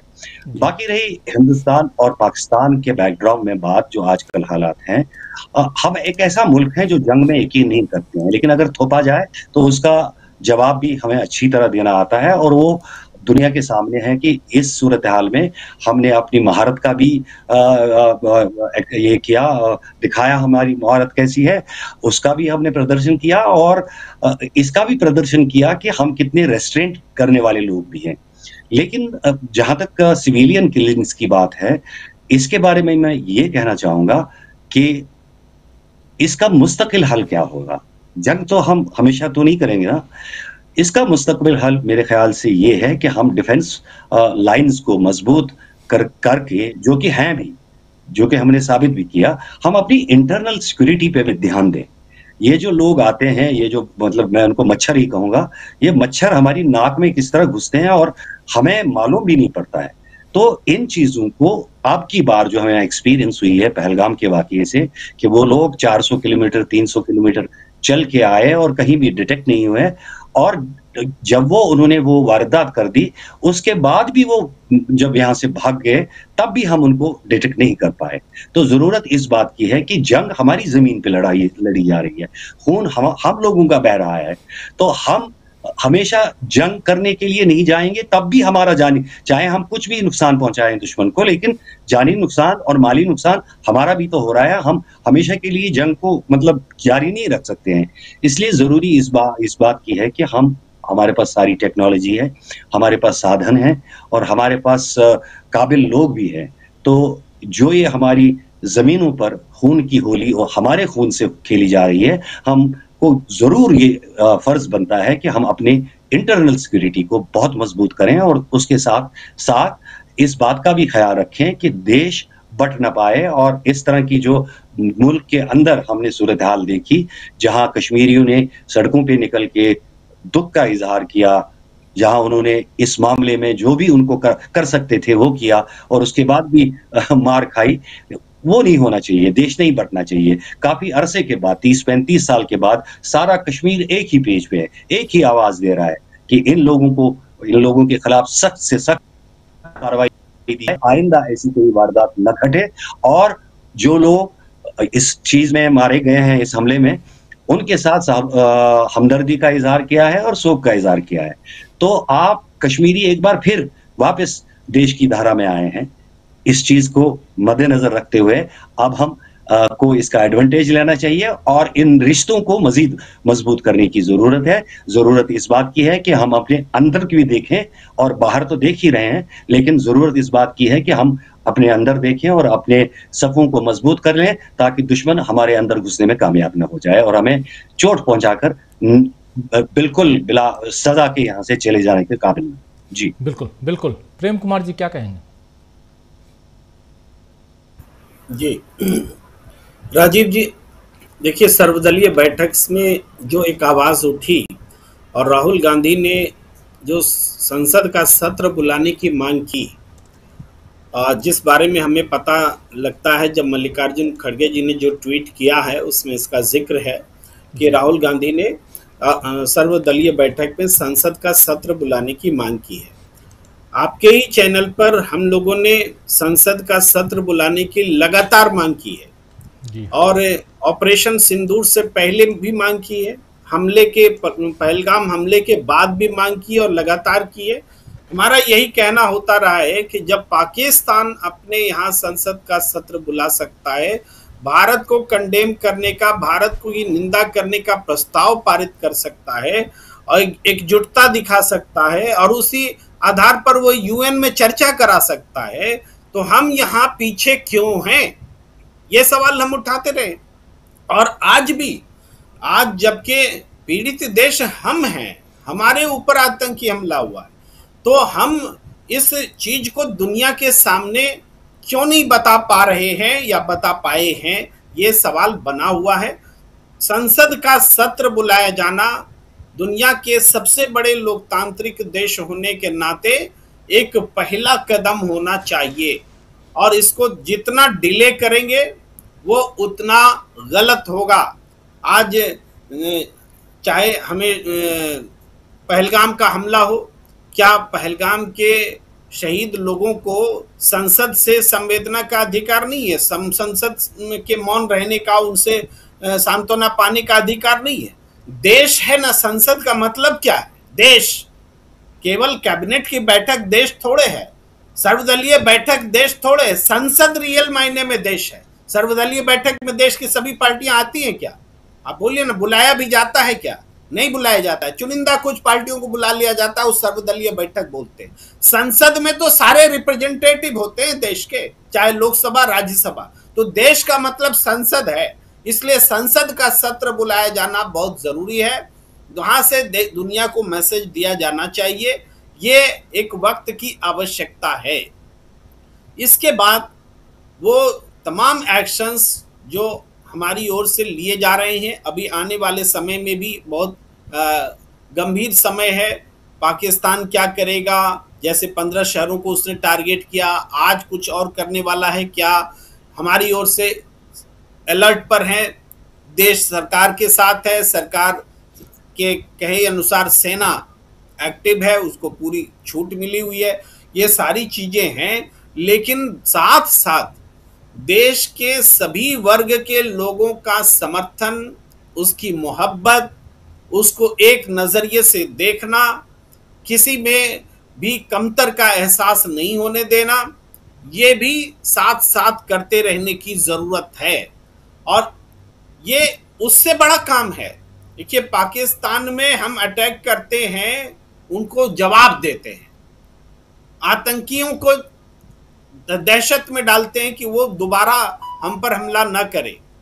लेकिन हम अपने आंतरिक ताने बाने को अगर मजबूत रखते हैं, अगर हम सांप्रदायिक सौहार्द को मजबूत रखते हैं, सामाजिक सौहार्द को मजबूत रखते हैं, तो ये उसकी बुनियाद है। जो हम आतंक के खिलाफ लड़ाई लड़ रहे हैं, उसकी बुनियाद है।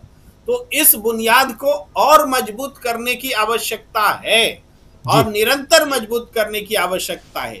देश लोकतांत्रिक तरीकों से चलता है, हमारी सेना भी इस लोकतांत्रिक सिस्टम का हिस्सा है, और इस लोकतांत्रिक तरीके के इसमें सेंटर में हमारी संसद है। तो इसलिए संसद को इग्नोर मत कीजिए, वरना इतिहास याद करेगा कि भारत पाकिस्तान के बीच में एस्केलेशन था, युद्ध जैसी स्थिति थी, और देश की संसद लगी तक नहीं, उस पर विचार करने के लिए बैठी तक नहीं। इसीलिए हमें लगता है कि हम जो इस मंच से बोलते रहते हैं, उसका असर एक दिन बाद, 2 दिन बाद, लेकिन जरूर दिखाई सुनाई देता है। चाहे अपोजिशन की आवाज के रूप में हो, चाहे सरकार के एक्शन के रूप में हो। हम लगातार एक्शन की मांग कर रहे थे कि पुलवामा के बाद हमने जो एक्शन किया, उरी के बाद जो हमने एक्शन किया, इस बार देरी क्यों हो रही है, ये हम सवाल उठा रहे थे, जवाब मिला। अब हम सवाल उठा रहे हैं कि संसद का सत्र क्यों नहीं उठाया जा रहा है। हमारी आवाज अपोजिशन ने उठाई है ऑल पार्टी मीटिंग में। अब हमें उम्मीद है कि सरकार इसको प्राथमिकता के तौर पर ले, क्योंकि ये देश की भावना, देश को साथ लेकर चलने का एक जेस्चर है, एक आवश्यकता है डेमोक्रेसी की। जी प्रेम कुमार जी, ये बहुत वाजिब सुझाव है आपका, और ये डिमांड है विपक्ष के नेता राहुल गांधी की तरफ से। लेकिन शकील जी, चूंकि संसद आप कवर करते रहे हैं और ये वक्त क्रिटिसाइज करने से ऊपर उठकर कुछ सुझाव, ऐसे सुझाव देने का ज़रूर है। और वैसे में आपसे समझना चाहता हूं कि क्या इस वक्त कोई जानकारी आपको है कि संसद के विशेष सत्र की कोई बात चल रही हो, भले एक दिन का ही सही? क्योंकि जम्मू कश्मीर विधानसभा एक दिन के लिए 28 तारीख को बुलाई गई थी, याद कीजिए। आवाज जी, हेलो जी, आ रही आवाज आ रही है आपकी। एक ही दिन का होगा संसद का विशेष सत्र, जैसे जम्मू कश्मीर विधानसभा का हुआ था, एक ही दिन का हुआ था। विशेष सत्र आमतौर पे एक ही दिन का होता है, और उसमें जो है आतंकवाद के खिलाफ एक प्रस्ताव पास होगा, एक प्रस्ताव जो होगा भारतीय सेना की सराहना का प्रस्ताव पास होगा, और एक प्रस्ताव जो होगा कि पूरा देश जो है किस तरह एकजुट होके इस वक्त खड़ा हुआ है। सरकार इस बारे में विचार कर रही है, हो सकता है जल्दी आपको इसकी डेट मिल जाए। लेकिन ये कांग्रेस का भी कहना है, सरकार का भी कहना है, सबका कहना है कि ये अभी ऑन गोइंग प्रोसेस है। अभी जो है, हमने कल सोचा था कि शायद पाकिस्तान अब समझ जाएगा, और अब जो है वो यहाँ से अपने आतंकवादी ठिकानों पर नियंत्रण करने की कार्रवाई शुरू कर देगा।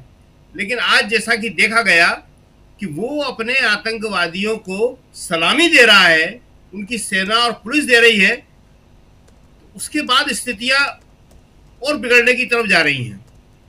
फिर उसने रात को जिस तरह से हमले किए, हमारे सैन्य ठिकानों पे हमला करने की कोशिश की, जिसमें वो सफल नहीं हो पाया।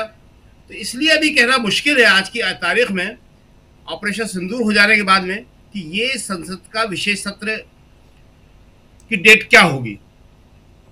ये अगर इससे पहले हो जाता तो हो सकता था, लेकिन अभी स्थिति लगातार तेजी के साथ जो है बदलती जा रही है, बहुत तेज घटनाक्रम है। एक बात यहां हम और कहना चाहेंगे, बहुत इंपॉर्टेंट बात है, लड़ाई सेना लड़ती है, लड़ रही है, बहुत अच्छी लड़ाई लड़ रही है, लेकिन बाकी लोग देश में जो संस्थाएं हैं जिसमें हम मीडिया भी शामिल हैं, बाकी जागरूक नागरिक भी हैं, वो क्या करते हैं, वो देश के मॉरल को ऊंचा उठाने की कोशिश करते हैं, सेना के मॉरल को ऊंचा उठाने की कोशिश करते हैं। और ये आज से नहीं हो रहा, ये हमेशा से होता चला आया। 1965 की वार के बाद जो हम जीते थे, बहुत अच्छी तरह जीते थे, लाल बहादुर शास्त्री का एक वीडियो आज चल रहा है कई जगह, शायद आपने भी देखा होगा जी। लाल बहादुर शास्त्री उस वीडियो में कह रहे हैं कि हिंदू मुस्लिम एकता इस देश के लिए कितना जरूरी है। वो उस वीडियो में बता रहे हैं कि पाकिस्तान को जो हमने शिकस्त दी है 1965 में, उसकी बुनियाद जो है हमारे देश की ये एकता थी। लाल बहादुर शास्त्री को ये लोग बहुत ऊंचा दर्जा देते हैं, हम भी देते हैं, कांग्रेस भी देती है, पूरा देश देता है।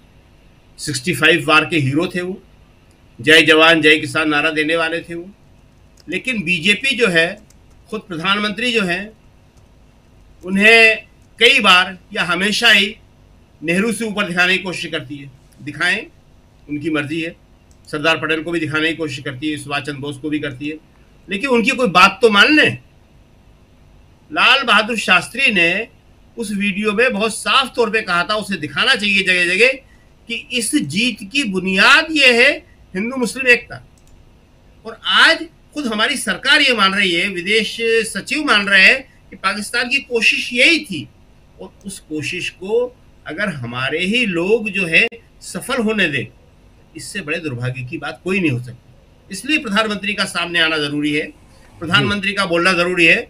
और तेजस्वी यादव ने आज उसी बात को कहा है कि आप मीडिया वालों ये क्या कर रहे हो। ये मीडिया जो है इतना अपना पतन कर चुका है कि इसके ऊपर अब कोई नियंत्रण नाम की चीज नहीं बची है। ये क्या बोल देगा, क्या कर देगा, उसको कुछ पता नहीं है, उसको नतीजे नहीं मालूम कि वो क्या कर रहा है देश के साथ में। ये वक्त ऐसा नहीं है कि आप देश के किसी भी समुदाय के खिलाफ खड़े हों, उसके खिलाफ भावनाएं भड़काएं। ये समय ऐसा है कि जब सब लोग साथ खड़े हुए हैं तो सबका मॉरल बढ़ाना चाहिए। तो लाल बहादुर शास्त्री का वीडियो हमें याद आ गया, वो बहुत ज़रूरी चीज़ थी। दूसरे संसद के विशेष सत्र की आपने बात की है, वो होगा, वो ज़रूर होगा, लेकिन अब जो है स्थितियाँ जो हैं बहुत ही तेज़ी के साथ बदल रही हैं। किस तरह से क्या होगा, रात को क्या होगा, सुबह क्या होगा, कुछ भी कहना मुश्किल है, और वो काम सेना और सरकार देख रही है। तो इन सब से निपटने के बाद ही अब संसद के विशेष सत्र की जो है डेट आएगी। जी जी जी, इंतजार है कि संसद का विशेष सत्र हो, और वैसी डिमांड लगातार हो रही है। डिमांड जो है वो हमारे तमाम साथी भी कर रहे हैं। प्रेम कुमार जी बात अपनी रख ही रहे थे। जरा जल्दी से आना चाहता हूं प्रोफेसर रविकांत जी, आपके पास भी समय खत्म हो चुका है मैं जान रहा हूं, थोड़ा एक छोटा कमेंट आपसे भी, और डॉक्टर प्रकाश हिंदुस्तानी जी भी जुड़े हुए हैं। क्या यहाँ से चीज़ों को, खासकर इस कॉन्फ्लिक्ट को हम खत्म होते हुए देख रहे हैं या बढ़ते हुए देख रहे हैं? नहीं, देखिए, अभी तो मुझे लगता है कि कॉन्फ्लिक्ट बढ़ते हुए हम लोग देख रहे हैं। जिस तरह से पाकिस्तान की हरकत है और वहाँ पे भी जिस ढंग से झूठ बोला जा रहा है, वो कहीं ना कहीं दुर्भाग्यपूर्ण है। और भारत को लेकर के शायद उसकी गलतफहमी है कि वो कुछ ऐसा करेगा जिससे हम कमजोर पड़ेंगे। मुझे लगता है भारत की सेना बहुत मजबूत है, और असलियत ये है कि पाकिस्तान ज्यादा वक्त तक ठहर नहीं सकता है। लेकिन जिस तरीके से पाकिस्तान अभी भी उस पर काम कर रहा है, आतंकवाद को प्रोत्साहन देने में, वो मुझे लगता है कि ये भारत के लिए थोड़ा शोचनीय है, और निश्चित रूप से जब पूरा देश सरकार के साथ, सेना के साथ खड़ा है, तो सेना इस पूरे संकट के दौर में पूरे देश को मजबूती के साथ न सिर्फ उस मैदान पर जीत करके लेकर के आएगी, बल्कि ये जो संकट है बहुत जल्दी समाप्त भी होगा। राजीव जी। डॉक्टर प्रकाश हिंदुस्तानी जी, आप देखते हैं या इस संकट को समापन की तरफ जाते हुए, या जैसा रक्षा मंत्री ने कहा है कि अभी ऑपरेशन सिंदूर जारी है, खत्म नहीं हुआ है? रक्षा मंत्री जी ने कोई बात कही है तो सही ही कही होगी, क्योंकि वो जिम्मेदार पद पर बैठे हैं, मुझे उन पर भरोसा है। हम लोग ये बात कह सकते हैं कि जो जहां पर है, लाम पर है, वतन के काम पर है। अगर आप मीडिया में हैं, मीडिया में आप सही खबरें दे रहे हैं, दंगा नहीं भड़का रहे हैं, तो आप देश का काम कर रहे हैं। हमारी सेना सीमा पर काम कर रही है, महत्वपूर्ण काम कर रही है। जनता एकता के साथ अपनी ड्यूटी कर रही है, खौफ में नहीं है, ये उसकी ड्यूटी है। और सरकार डिप्लोमेटिक तरीके से पूरी दुनिया को ये बता रही कि देखिए हमने क्या किया। ये कोई छोटी मोटी बात नहीं है। मुझे लगता है कि जिस तरह से भारत ने डिप्लोमेटिक रूप से इस पूरे मामले को लिया है, यानी ऑपरेशन हुआ और तत्काल बाद भारत ने यूएस, यूके, रशिया, सऊदी अरब, यूएई को जानकारी दे दी, यूएन सुरक्षा परिषद के स्थायी और अस्थायी सदस्यों को बता दिया, विदेश मंत्री जयशंकर फ्रांस, जर्मनी, स्पेन और जापान चले गए, अजीत डोभाल ने अमेरिकी विदेश मंत्री से बात कर ली और चीनी राजदूत को बुलाकर बता दिया कि तुम्हारा अखबार जो सरकारी अखबार है वो माजने से रहे, झूठ न छापे। तो डिप्लोमेटिक रूप से भारत ने जैसे ही ऑपरेशन सिंदूर किया शुरू, पहली बार हम हमला किया, तत्काल डिप्लोमेटिक रूप से उस पर सक्रियता दिखाई। मुझे लगता है कि भारत की डिप्लोमेसी कमजोर नहीं है, वो अपनी जगह कामयाब होगी। और अभी हमें कॉन्फ्लिक्ट बढ़ने की आशंका दिखती है, तो अभी हमें कम से कम बोलना चाहिए और केवल अधिकृत बयानों को ही पर ही गौर करना चाहिए। उन चैनलों पर नहीं जाना चाहिए जो 4 दिन पहले परमाणु विस्फोट करवा चुके हैं भारत पर। उन्हें, सरकार को भी चाहिए कि जब सरकार की सूचना प्रसारण विभाग ये सलाह दे चुका है कि क्या खबरें दिखाने से बचे, तो जो लोग ये सलाह नहीं मानते उनके खिलाफ कार्रवाई करनी चाहिए, ताकि कभी तो वो माजने से रहें, कभी तो सलीके से रहें। राजू जी, बिल्कुल आप सही कह रहे हैं। और ये नियम सिर्फ हमारे ऊपर ही लागू क्यों हो, और ये नियम उनके ऊपर भी लागू क्यों ना हो, लागू सबके ऊपर है, लेकिन हम ही उसको क्यों माने और दूसरा क्यों ना माने, ये बात भी है। बहुत इंपॉर्टेंट है जो बात कह रहे थे तेजस्वी यादव, बहुत महत्वपूर्ण। अमलेंदु जी। जी बिल्कुल राजीव जी, बहुत महत्वपूर्ण बात तेजस्वी यादव ने कही, और जो मीडिया को लेकर बात कही, और यहाँ भी बहुत चर्चा हुई मीडिया को लेकर। जाहिर सी बात है कि संकट का समय है, तो हमको जिम्मेदारी के साथ करना चाहिए। मैं आज ही देख रहा था राजीव जी की जो मिनिस्ट्री की जो आई थी एक एडवाइजरी कि भाई आप लाइव रिपोर्टिंग मत कीजिए, युद्ध की मत कीजिए, ये सब जो आई थी, और उसमें कुछ घटनाओं का हवाला दिया गया था। 26/11 की ये घटना का हवाला दिया गया था कि उस समय ऐसा हुआ, कारगिल बाद में हुआ। अब वो 26/11 की घटना का हवाला जिन मोहतरमा की रिपोर्टिंग थी राजीव जी, जिसको लेकर दिया गया था ताज होटल के सामने से, वो देखा आज अमृतसर से थी रिपोर्टिंग कर रही थी कि हम युद्ध के मोर्चे पर मौजूद हैं। तो भाई अभी बच्चों युद्ध के मोर्चे पर जाने से, जब सरकार नहीं कह रही है कि अभी कोई युद्ध है, तो आप कहाँ युद्ध के मोर्चे से जाके रिपोर्टिंग कर रहे हैं? तो मुझे लगता है कि इस समय थोड़ा संयमित रहना चाहिए। व्यूज और सनसनी जो है बाद में भी सब की जा सकती हैं, और सब करते हैं व्यूज और सनसनी, लेकिन समय देखा जाता है कि कौन सा समय जो व्यूज के लिए, कौन सा समय सनसनी के लिए। देश की एकता और देश की सुरक्षा से बढ़ के राजीव जी ना व्यूज हो सकती है, ना सनसनी हो सकती है, कुछ नहीं हो सकता है। देश होगा तो हम भी हैं, हमारा चैनल भी है, तो हमारा पत्रकारिता भी, सब कुछ होगा। अगर देश ही ना होगा तो हम कहाँ होंगे? तो ये सबको समझना बहुत ज्यादा जरूरी है। तो इसलिए देश प्रथम है, और हम अपनी जिम्मेदारी का जिस तरह निर्वाह कर रहे हैं, हम चाहते हैं दूसरे लोग भी उस जिम्मेदारी का निर्वाह। जी बिल्कुल। चलते चलते जरा अभी लालू प्रसाद यादव की एक छोटी सी बाइट सुना देता हूं। अभी उनकी प्रतिक्रिया आई है इसी मसले पे, सुनते और कार्यक्रम को समाप्त करते हैं। सुनिए जरा। देश के सेना पर गुमान है, गौरव है, देश के सेना पर लगा हुआ है। सेना को क्या कहेंगे जिस तरीके से सेना ने कार्रवाई की? देश के सेना पर गुमान है। ऑपरेशन सिंदूर हुआ सर, क्या कहेंगे सर सेना के बारे में? अच्छा हुआ है, सब साथ है लालू जी, हम लोग सेना के साथ है, सरकार के साथ है, सेना के साथ है, सेना के साथ है लालू जी। हाँ, हम लोग सेना के साथ हैं, इंडियन आर्म्स फोर्स के साथ हैं। लालू प्रसाद यादव आप सरकार के साथ हैं, वो कह रहे हैं हम सेना के साथ हैं। चलिए, सेना देश की रक्षा में लगी हुई है और हम लोग आराम से कल रात सोए, आज भी रात हम आराम से सोएं। सेना अपना काम कर रही है, निश्चिंत रहिए और खौफ ज़दा मत होइए। और सबसे बड़ी चीज़ कि ये वक्त एकता एकजुटता का है और ये ज़रूरी है, एक दूसरे का हाथ थामे रहिए और आगे बढ़िए, यही ज़रूरत है। और उससे भी ज़्यादा ज़रूरी है कि ये जो कॉन्फ्लिक्ट है दोनों देशों के बीच वो जल्दी से जल्दी ख़त्म हो, ये ज़्यादा ज़रूरी है। बहुत बहुत शुक्रिया आप तमाम साथियों का, शकील जी, प्रेम कुमार जी, डॉक्टर प्रकाश हिंदुस्तानी जी, प्रशांत टंडन जी, प्रोफेसर रविकांत जी, अमलिंदु जी और साथ में जुड़े थे जलील राठौर साहब। आप सबका बहुत शुक्रिया, बहुत धन्यवाद। आप तमाम साथी, आप सबका भी